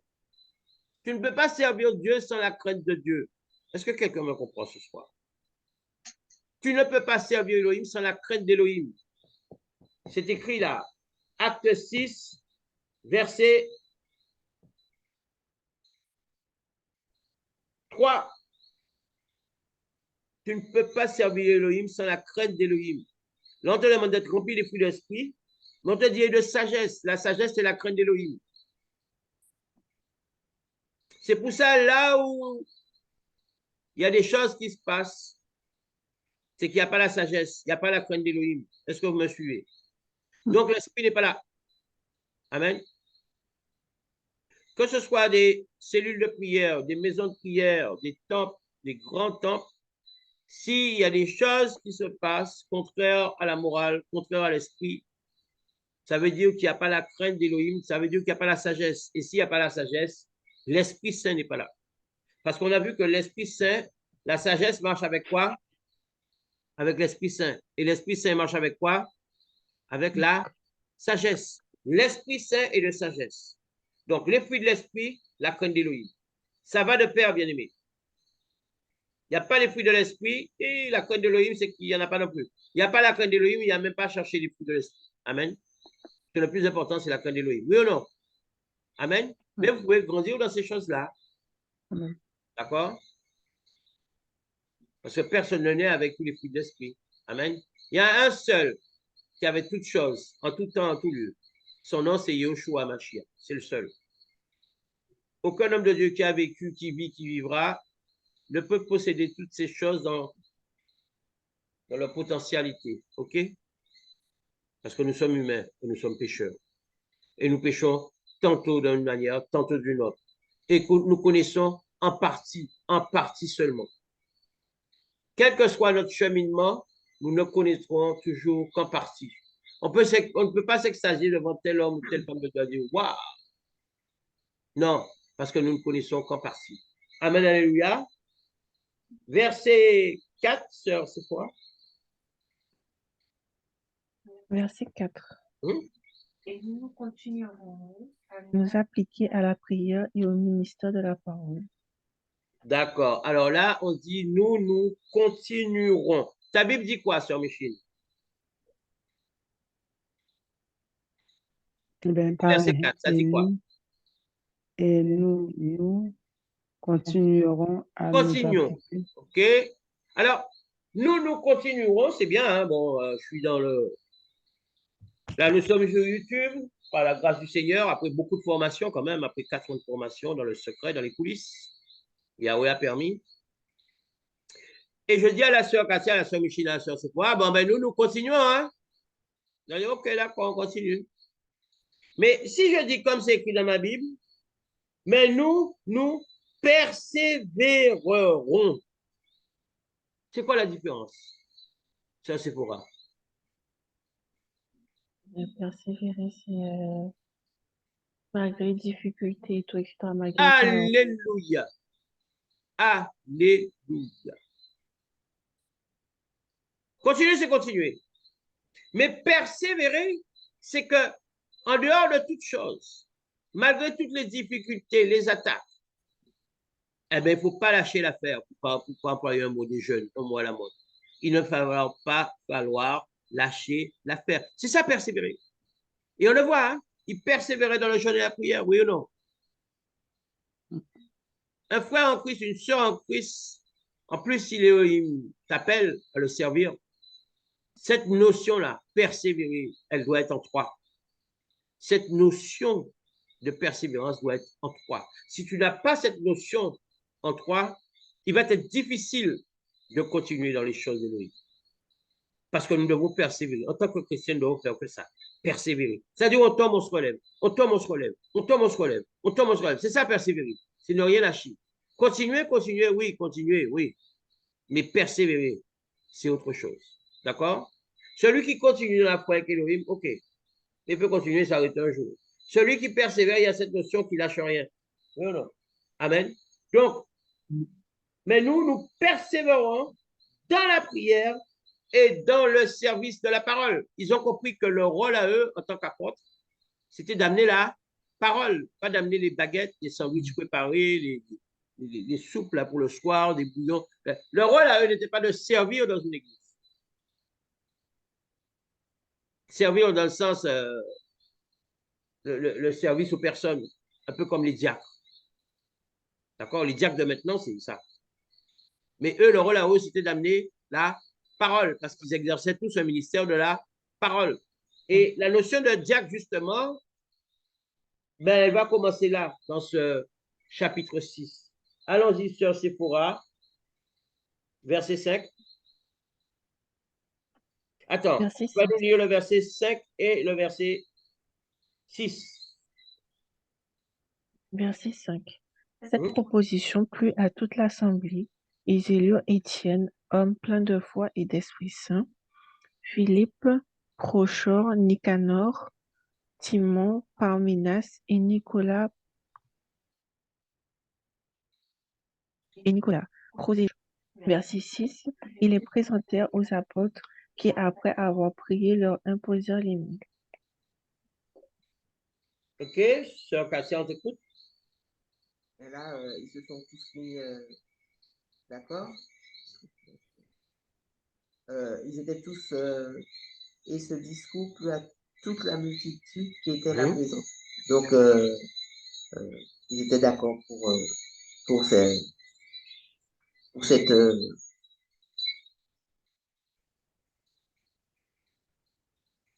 ça se passe comme ça. Mhm. Et Zélius, ils ont, et Zélius Stéphanos, ils en ont choisi 7. Mhm. Voilà. OK. Sacerdoce. OK. Cher Micheline, on t'écoute? Alors, la proposition qu'ils ont faite, Mhm. tous, ils étaient, toute l'Assemblée était Mhm. d'accord. C'est Mhm. verset 31. Mhm. Voilà. Mhm. Euh,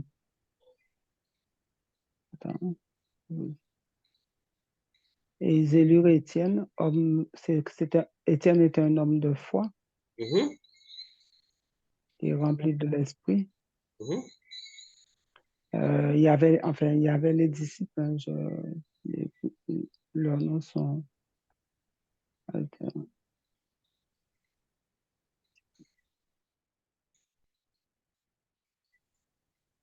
Voilà, c'est tout ce que j'avais à dire. OK. Cher Sephora? Et que toute l'assemblée était d'accord avec ce que les apôtres avaient dit, Mhm. que leur rôle était d'apporter la parole. Mhm.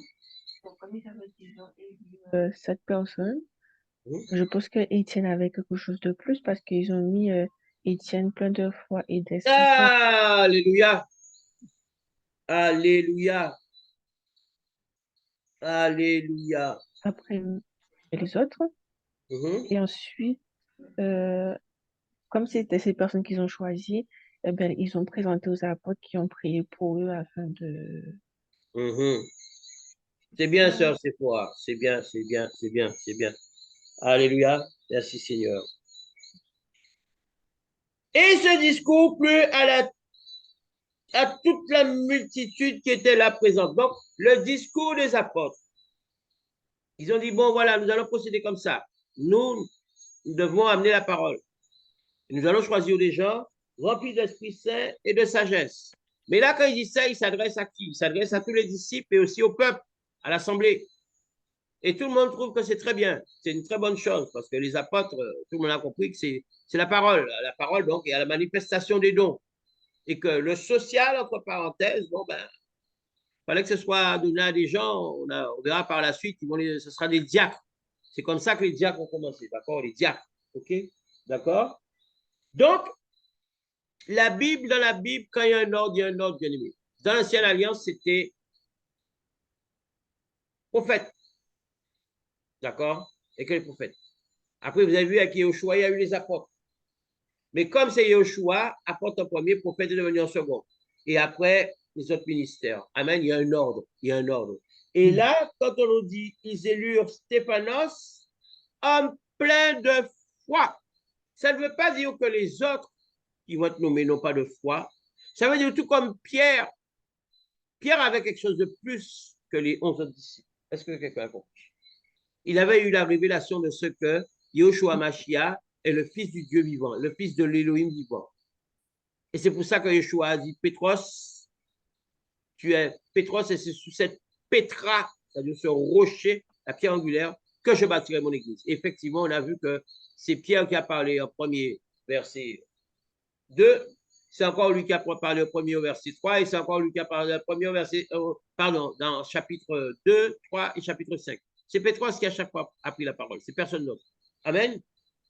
Et là, on nous dit que, et ils élurent Stéphanos, donc dans vos Bibles Étienne, homme plein de foi. Et pas cette fois-ci, même ces quatre, quand on va lire que Stéphanos comparé devant le Sanhédrin, là, la troisième persécution de l'Assemblée, on verra à quel point Stéphanos était rempli de foi. D'accord? Donc, si c'est écrit, c'est qu'il avait une foi qui était autre par rapport aux 6 autres. Amen. Alléluia. On n'a pas dit qu'il était le chef des 7. Non, il n'y a pas eu cette notion-là. On ne laisse pas sous-entendre ça. Mais on parle d'homme plein de foi parce qu'on nous a parlé de choisir des gens remplis de l'Esprit Saint et de sagesse. Donc là, on aurait dû nous dire dans la logique, elle a très bien suivi la sœur Sephora, Euselius Stéphanos, homme plein de l'Esprit, rempli de l'Esprit et de sagesse. Non, on retrouve le Saint-Esprit, mais là, on parle d'un homme plein de foi. Amen. Alléluia. Et pour les lecteurs de la Bible, on verra bien que à partir du verset 9, quand on parle de Stéphanos, effectivement, il avait une telle foi qu'il ne pouvait s'empêcher de parler de manière exaltée, et ça n'a pas plu aux Sanhédrin, c'est-à-dire aux pharisiens, sadducéens et tout cela. Amen, alléluia. Donc là, ils sont nommés, là, hein, Stéphanos, hein, Philippos. Philippos, c'est quand même un deuxième, hein. Amen. Le Philippos dont nous parlons là, celui qui a fait le réveil en Samarie, dont nous traitons là. Ah ben, il est un deuxième, là, Philippos, Procoros, Nicanor, Simon, Parménas, Nicolaos, prosélyte d'Antioche, qu'ils placèrent devant les apôtres, et après avoir prié, ils leur imposèrent les mains. Donc, on voit bien que ces gens-là, on les a placés devant les apôtres. Les apôtres ont d'abord prié, et après, ils ont imposé les mains. Quand l'ordre est donné dans la Bible, ça nous donne aussi des indications. Les apôtres ont prié, et ils ont imposé les mains. Donc, ils ont prié devant ces gens, et après, ils ont imposé les mains. C'est-à-dire qu'ils ont libéré la parole, et après, l'imposition des mains a été le sceau.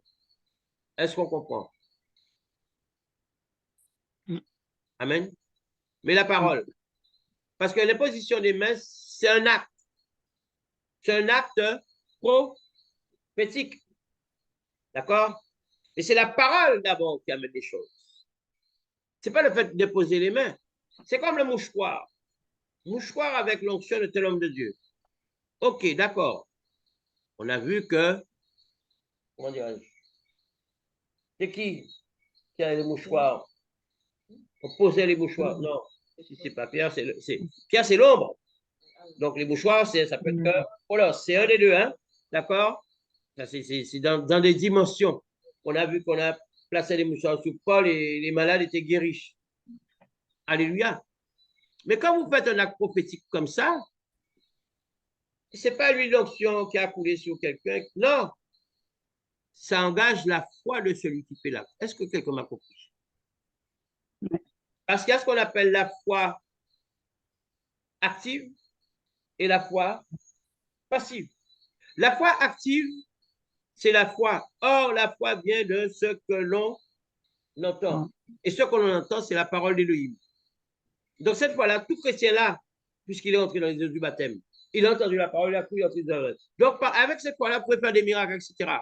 Mais le don de foi, qui est un don du Saint-Esprit, là, c'est ce qu'on appelle la foi passive. C'est le don de foi. Le don de dire que là, ça va. Le don de dire que là, je prie pour mon fils et il va ressusciter. Elohim va le faire ressusciter. Ça, ce n'est pas la foi active. C'est la foi passive. C'est notre dimension. C'est pour ça que je vous dis, la Bible dit aspirez aux dons. La Bible ne dit pas soyez bien avec l'homme de Dieu. La Bible ne dit pas achetez les dons. La Bible ne dit pas mettez un costard. Non. La Bible dit aspirez aux dons. Nous devons aussi savoir qu'Élohim, dès la préscience, il a dit que le frère Cyril aura ça, la soeur Katia aura ça. D'accord? Mais nous avons un Dieu multisystème. Tu peux aspirer un don qu'il n'est pas pour te donner, mais s'il voit ton cœur, eh bien, il peut faire grâce. Et ça, c'est une notion que vous devez avoir. Qu'Élohim, à tout moment, peut changer la donne. C'est lui qui élève l'indigent, non? Qui enlève de la boue, hein? Mais c'est lui aussi qui rabaisse les orgueilleux, oui ou non? Ça veut dire que tu es censé monter à un moment donné, Elohim peut t'abaisser. Mais tu es dans la boue à n'importe quel moment, Elohim peut te prendre et t'enlever de la boue. Est-ce que quelqu'un me comprend ce soir? Amen. Alléluia. Tu peux être dans la boue, et puis un jour, il te dit, c'est ton heure. Et c'est quand il va t'enlever de la boue, il va t'élever, tu vas à ce moment-là, tu vas te rendre compte que tu étais dans la boue. Est-ce que quelqu'un m'a compris? Alléluia. Donc, quand on est enlevé de la boue, il ne faut pas regarder la boue. Il faut regarder la main du Seigneur qui te tire vers le haut. Amen, alléluia. Alléluia, alléluia. Par contre, maintenant, on va un peu rentrer un peu plus. On va décortiquer ça. On a vu que Stéphanos, bon, nous, c'est Étienne. Mais on a parlé de prosélyte d'Antioche. C'est quoi un prosélyte? Parce que sœur Sephora, sœur Michel, est-ce que vous avez une idée? Non? Sœur Katia? Ok. Hmm? Un prosélyte. Donc, un prosélyte, bien aimé, comme j'ai dit la dernière fois, c'est un débutant, hein, pour un raccourci, hein. Un prosélyte, c'est donc un nouveau venu, un étranger. Celui qui vient d'une autre religion au judaïsme. C'est ça le prosélyte. D'accord? C'est ce qu'on appelait prosélyte à l'époque. Et on nous dit que les rabbins considéraient deux catégories de prosélytes. Les prosélytes de la justice qui adhéraient à la circoncision, au baptême, aux frais des sacrifices, pratiquaient le judaïsme intégral quelque part.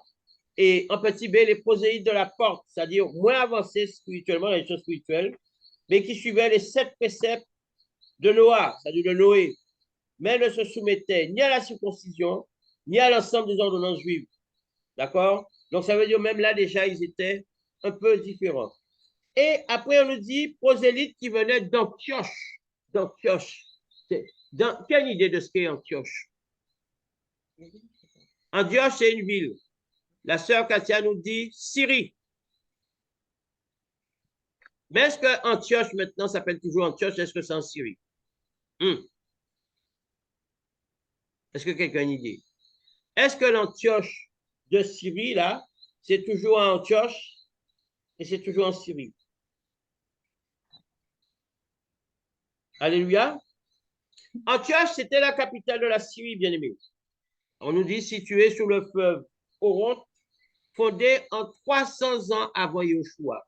300 ans avant Yoshua, il y avait une ville riche, prospère en Syrie, qu'on appelait Antioche, en faveur de son fondateur qui s'appelait Antiochos, donc ça veut dire un grec.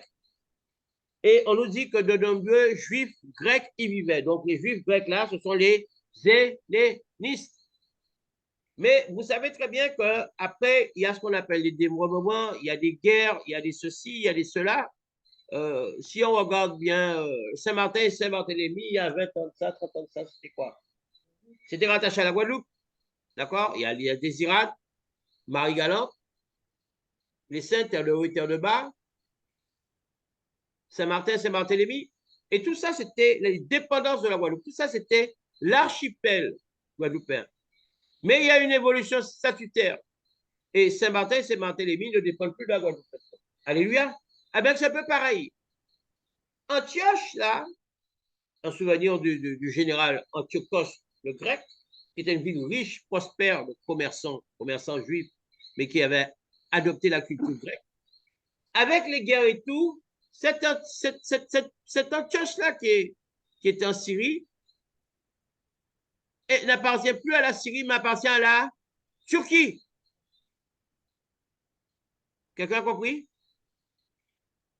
Au jour d'aujourd'hui, cette Antioche, il y a une histoire particulière, je vais vous la raconter parce que Elohim m'avait donné ça en vision aussi à l'époque. J'ai longuement expliqué ça. Cette Antiochos, là, Antioche, c'est en Syrie. Mais par le jeu des guerres, des invasions, vous pourrez vérifier sur Google ou autre, parce que nous sommes dans la parole, mais nous devons aussi aller dans l'histoire par rapport aux époques pour mieux comprendre les choses. C'est devenu la Turquie. Et Antiochos s'appelle Antiocha. D'accord? Donc, la ville d'Antioche, maintenant, s'appelle Antiocha. Et il y a eu un séisme terrible. C'était en quelle année? Février, mars, quelle année? C'était l'année dernière ou l'année d'avant? Il y a eu un séisme terrible en Turquie, bien aimé. Et cette ville, la ville d'Antiocha, elle a été rasée complètement. Et moi, ça m'avait touché. J'ai dit, oh, c'est bizarre. Pas que je sois turc et un turcophile, hein, non, pas du tout. Hein. Moi, j'aime tout le monde. Mais je sais qu'il y avait une grande, aide-moi, pas cathédrale ni église, mais non, surtout pas mosquée. Sainte-Sophie. C'était une basilique. Mais cette basilique de Sainte-Sophie se trouvait justement à Antioche, qui est devenue Antiocha. Vous me suivez jusqu'à présent dans mon raisonnement? Amen. Donc, c'était quelque chose de, à l'époque, chrétien, qui avait été fait par Antiochos, certainement. Mais après, quand c'est devenu turc, ça restait encore chrétien. Et puis, il y a 2 ans de ça, Erdogan, ministre turc, pour avoir toutes les voix, il allait un peu dans la voie de la religion. Amen. Et il a fait ce qui, à mon sens, correspond à un sacrilège. Moi, j'ai un grand respect pour la religion juive. J'ai un grand respect pour la religion musulmane. Et j'ai un grand respect pour toutes les religions et pour tous les hommes, d'où qu'ils soient, quels qu'ils soient. Parce que c'est ça, être chrétien. C'est de respecter les autres. Mais j'ai un grand respect pour le sacré des autres, mais mon sacré aussi. Et Erdogan, le président turc, là, je ne fais pas un discours politique, hein, je suis juste toujours dans l'explication des choses spirituelles. Il a fait de Sainte-Sophie une mosquée. Quelqu'un m'a compris? C'est-à-dire de cette basilique qui était connue et reconnue, qui faisait partie du patrimoine, parce que depuis 300 ans avant Christ, vous vous imaginez, eh bien là, il fait une mosquée. C'est-à-dire qu'il a laissé tel quel, mais à l'intérieur, il a enlevé tout ce qu'il y avait qui représentait les signes religieux chrétiens et il a mis des tapis. Et quand on a parlé de ça, je crois que c'était en... Oula, ça date un peu. Je crois que c'était en fin 2021, cette affaire-là. Et le tremblement de terre a eu en mars 2022 ou fin 2022, le tremblement de terre a eu en mars 2023. J'ai un petit doute sur l'année. Toujours est-il que quand il y a eu le tremblement de terre et que cette ville a été rasée, forcément, qu'est-ce qui a été rasé aussi? Mais c'est Sophie. Alors qu'elle avait traversé les siècles. Cette basilique était là depuis le temps d'Antiochos, la basilique de Sainte-Sophie. Elle avait traversé les siècles, c'est un vestige. Faisait partie du patrimoine international. Parce que le respect du sacré, bien aimé. Yahweh, qui a créé toutes choses, qui a créé les humains, qui a créé la terre, qui a tout fait. Yahweh est un Dieu de principe. Yahweh est un Elohim de principe. Et quand j'ai vu qu'il a touché à la basilique, qu'il en a fait une mosquée, la sœur Kassia m'est témoin, j'ai dit, oula, il va se passer des choses. Et ça n'a pas loupé, quelques mois après, je crois que c'est 3 ou 4 mois après, eh ben, il y a eu un tremblement de terre terrible.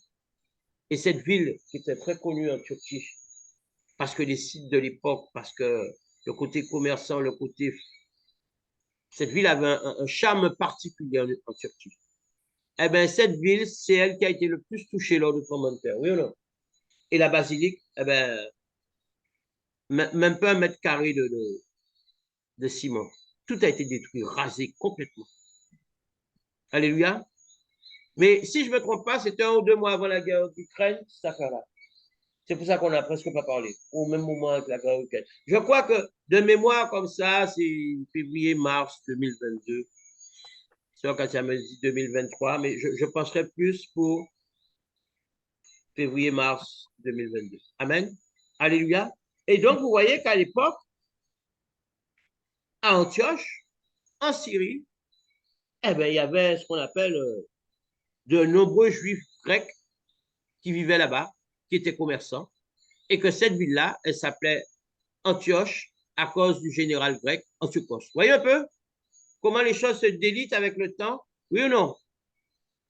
C'est pour ça qu'il est très difficile de dire ceci, cela, parce qu'il y a les faits. Alors, il y a la Bible, les Écritures divines, mais il y a aussi les faits et selon l'époque. Mais ce que nous devons savoir, c'est que le même Elohim du début, c'est encore lui qui est là. Et on ne touche pas au sacré. on ne touche pas au sacré. Hmm? De la même manière, comme vous voyez le frère Thierry, moi j'ai été très touché quand le pape a démissionné. Je crois que c'était en février 2013. J'ai une grande mémoire des dates. J'ai été touché, fissuré, parce que petit, j'étais très dans les choses catholiques. À 8 ans, comment on appelle ça? Enfant de cœur. À l'époque, on n'était pas nombreux. Hein? On devait être 2 ou 3 garçons pour toute la ville de Basse-Terre. Et après, à l'âge de 10 ans, j'étais à la chorale. Oh, oui, à l'époque, dans les années 71. Ah, là, pareil, on était 15, à septembre 71. On s'est présenté 15, j'étais le seul petit garçon. Hein. Que les filles. C'est pour ça que je montais dans les aigus jusqu'à tard. Donc, disposer pour les choses catholiques. Et quand le pape a dit démissionner, ça, j'ai pas compris. Mais ce que je ne savais pas, c'est que février, mars, avril, mai, début mai, le Seigneur m'a appelé à l'évangile. Voyez un peu? Hmm? J'ai été touché au plus profond de moi et début, ben, le Seigneur m'a appelé à l'évangile. Alléluia. C'est comme ça les choses évoluent. Au lendemain de mon anniversaire. 52 ans catholique, le lendemain de ma 52e année, jour anniversaire, le lendemain, je me trouve invité à l'évangile. Pentecôtiste. Et là, j'y suis resté 7 ans et demi, jusqu'à ce que Yahweh me dise maintenant, quitte les églises dénominationnelles, va avec la Bible et va avec l'Esprit. Et voilà où je suis maintenant. Amen, alléluia. Elohim sachant toutes choses. Elohim nous guide. Et nous avons qu'à nous laisser guider. D'accord? Donc, vous avez vu que le même prosélyte d'Antioche, eh bien, 2024 ans en plus, on parle de 300 ans avant, eh bien, tout est différent. Tout a changé. Et le monde dans lequel nous vivons, c'est le même principe. Les valeurs changent. Les valeurs changent. Le monde change. Ce qui était bien est devenu mal. Ce qui est mal maintenant, c'est la règle. Il faut se préserver de porter des jugements, de dire quoi que ce soit, parce que, oula, ça pourrait vous coûter.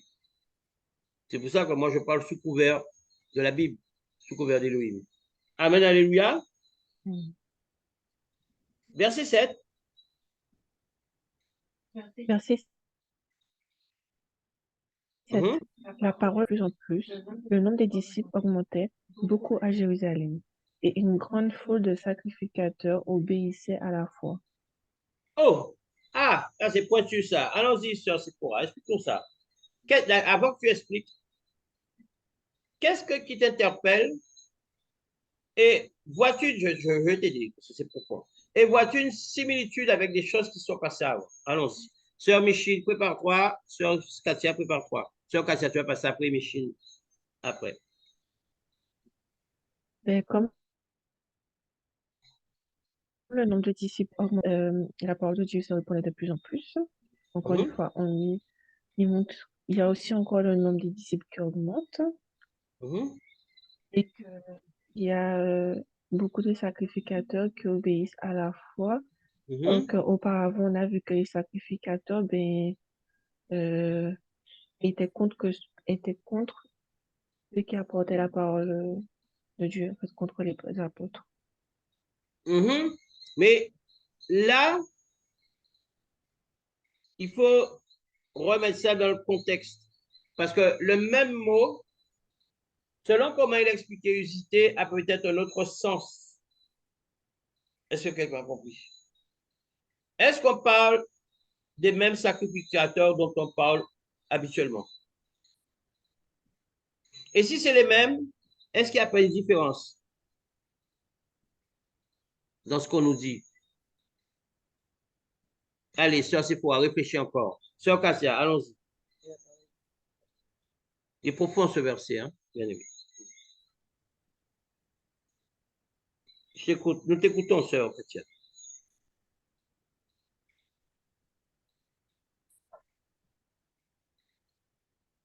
Sœur Michine, peut-être?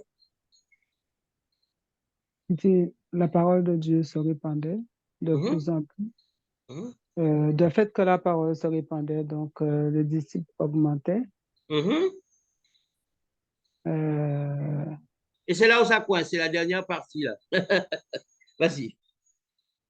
Mais en réfléchissant bien, on va trouver. Sephora, normalement, on devrait se trouver. Puisque tu n'en étais pas loin. Sur Micheline, Ok. ça coince? Oui. Sur Sephora, on va faire un tour. Oui, Non, non, non. sur Sephora. Avec les sacrificateurs, donc en Mhm, général, ceux qui étaient dans l'église, mhm.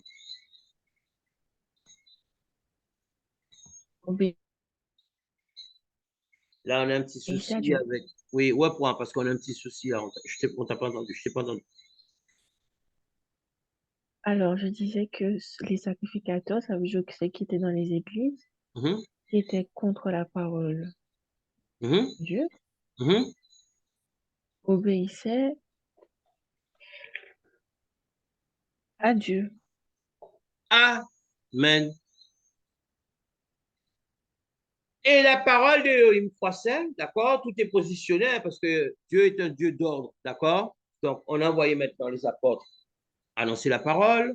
On a élevé des frères dont on a un bon témoignage, remplis de l'Esprit Saint et de sagesse. Certains même ont été remplis de foi, d'accord? OK? Donc, ça roule. Ceux-là, ils vont servir aux tables. Ce sont des diacres, d'accord? C'est pas dit là, mais il faut comprendre cette notion de diacre. OK? Et on nous dit que à partir de cet ordre-là, de cette réorganisation, de nouveau, il faut envoyer ça comme au premier verset. Et la parole d'Élohim croissait. C'est sous-entend que la parole d'Élohim, comme le murmure a fait en sorte que la parole d'Élohim croissait moins. Vous voyez, ce sont des choses. On a tendance à dire l'impudicité, oui, pas forcément, c'est là où le diable passe le plus le sexe. Mais pas que, bien aimé. Et murmure dans une église, ça bloque l'église. Murmure dans une œuvre, ça bloque l'œuvre. Alléluia. Le fait que les hellénistes murmuraient, ben ça bloquait. Puisqu'on nous dit, et la parole d'Élohim croissait. Donc, sous-entendu, croissait de nouveau. Oui ou non? Donc, si elle croissait de nouveau, ça veut dire qu'à un moment, elle ne croissait plus. Est-ce que quelqu'un comprend? Amen? C'est qu'elle ne croissait plus. Parce qu'il y avait des murmures. La parole d'Élohim ne se contredit pas. Dans des murmures, l'Église ne peut plus croître. Donc, comme il s'est levé un murmure des hellénistes, hop, ça veut dire que la parole, hop, les disciples se multipliaient plus comme avant, parce qu'il y a eu un seul murmure. Mais maintenant que de l'ordre a été remis dans l'Église, parce qu'il faut remettre de l'ordre dans l'Église quand il n'y a pas l'ordre dans l'Église. Mais pour pouvoir mettre de l'ordre dans l'Église, il faut, en tant que dirigeant de l'Église, ou de la cellule de prière, ou d'une maison de prière, se remettre en quoi? Se remettre en question. S'il y a du désordre dans une église, dans une cellule de prière, dans une maison de prière, c'est voué à l'échec, bien aimé. Donc, il faut remettre de l'ordre. Mais remettre de l'ordre, ce n'est pas forcément avec le fouet. C'est expliquer aux gens. Maintenant, les gens ont un cœur d'amour, comprennent vraiment les choses d'Élohim. Eh bien, ils se remettent en question. Ils ne comprennent pas, ils sont orgueilleux, ils sont fiers, ils ne veulent pas se remettre en question, ou alors ils sont dans une rébellion en permanence. Eh bien, ces gens-là sont écartés des choses. Amen. Ils s'écartent eux-mêmes, en fait. Ils s'écartent eux-mêmes. D'accord? C'est pour ça qu'ils ont mis de l'ordre et on nous dit que la parole d'Élohim croissait, sous-entendu croissait de nouveau, et le nombre de disciples se multipliait beaucoup, sous-entendu encore plus qu'avant, à Jérusalem. Et une grande foule de prêtres obéissaient à la foi. C'est là où c'est différent. On ne parle plus des prêtres, des sacrificateurs souverains qui étaient opposés à la parole. On parle de grande foule de prêtres qui obéissaient à la foi, sous-entendu, qui obéissaient à la doctrine des apôtres. Puisque ces grands prêtres-là, ces sacrificateurs, ils sont là où se trouvent les 12, non? Amen. Donc, s'ils sont là où se trouvent les 12, donc ce qu'ils entendent, c'est la bonne nouvelle annoncée par les 12. Donc, c'est l'enseignement, la doctrine de Yehoshua. Donc, ces grands prêtres-là, c'était des grands prêtres pleins de foi. Donc, c'était des grands prêtres qui avaient déjà la chrétienté qui rentrait entre eux. On les appelait encore grands prêtres parce que. Mais finalement, ces grands prêtres-là, ils allaient finir quoi? Apôtres? Prophètes? docteur enseignant. Vous comprenez ce que je veux dire? Ces grands prêtres-là, leur vocation à eux, comme ils avaient la foi, ils endossaient la parole de Machia. Donc, c'est des grands prêtres qui étaient dans un chemin de devenir des chrétiens. Donc, après, ils ne s'appelleraient plus grands prêtres, mais ils deviendraient donc des ministres. Quelqu'un a compris? Le grand prêtre-là, il n'avait plus rester grand prêtre, il est devenu ministre, puisqu'il avait la foi. La foi était entrée en lui. Obéissait à la foi. Un grand prêtre qui obéissait à la foi là, c'est la foi en Yahushua. Ce n'est pas la foi dans les pharisiens, toutes ces histoires-là. Amen. Verset 8. Verset 8. Étienne, plein de grâce et prodiges et de grands miracles parmi le peuple. Donc, or, Stéphanos, plein de foi et de puissance. Donc, vous voyez, il y a deux choses qui exercent. Plein de foi et de puissance. On peut imaginer que Stéphanos avait le don de foi. Est-ce que vous me suivez? Stéphanos avait le don de foi. Et quand on a le don de foi, je vous ai dit que le don de foi supplante tous les autres dons. C'est-à-dire qu'avec le don de foi, vous pouvez faire des guérisons comme si vous avez le don de guérison. Hein? Vous pouvez faire des miracles, des grands miracles comme si vous aviez des miracles. Pareil, si le don de foi se colle à la parole de connaissance, à la parole de sagesse, au discernement des esprits, vous aurez ces dons-là à l'accélérer. Est-ce que quelqu'un comprend?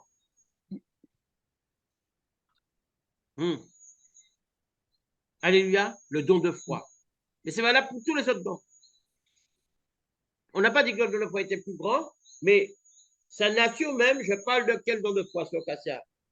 Proactive ou passive? Passive. Le don de foi qui est la foi passive peut supplanter tous les dons. Alléluia. Amen. Donc, c'est, à mon sens, un des dons lequel il faut aspirer. La Bible dit, on ne peut pas contredire la Bible. La Bible dit, aspirer surtout au don de prophétie. On pourrait mettre juste après le don de foi. Amen. Je sais que les bien-aimés sont attirés par la parole de connaissance. Ah, tout le monde veut la parole de connaissance. Mais la Bible parle de don de prophétie. Et moi, je vous enjoins à aspirer au don de foi.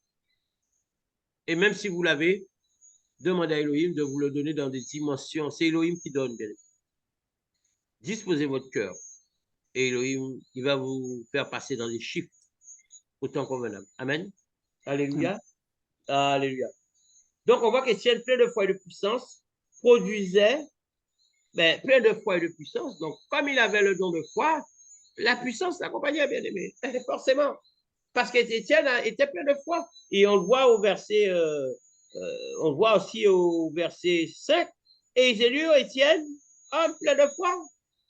Et au verset 8, or Stéphanos, plein de foi et de puissance. Mais oui, parce qu'il a le don de foi, la foi passive. Produisait de grands prodiges et de grands signes parmi le peuple. Alléluia. Mais Étienne l'a dit donc, il servait en table, non?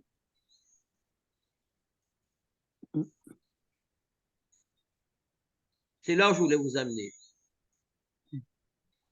On va aller sur Philippos.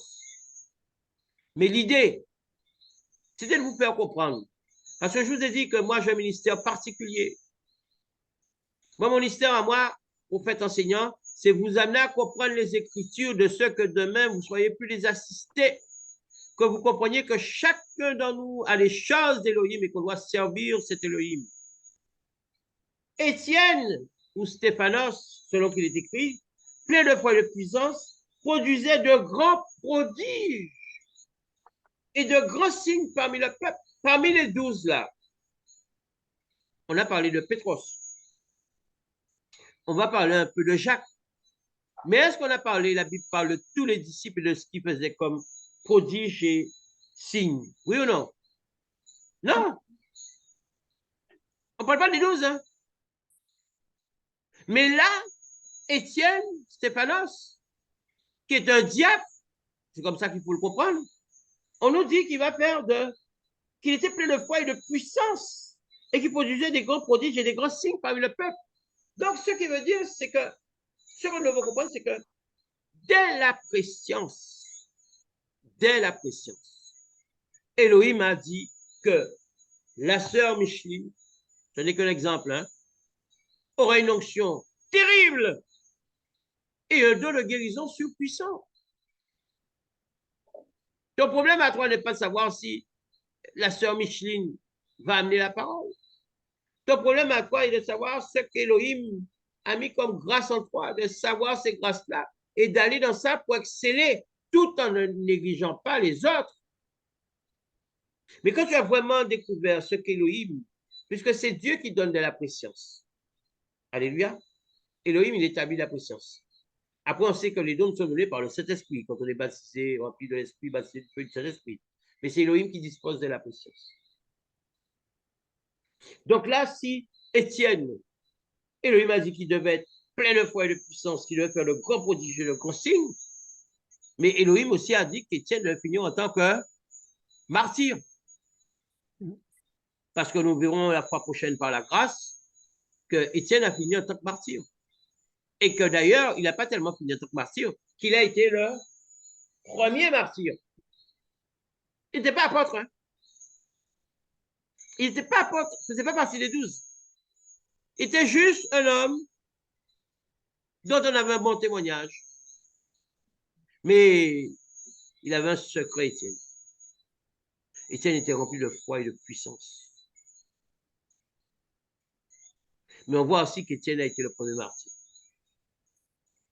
Elohim l'a utilisé, mais il a été le premier martyr.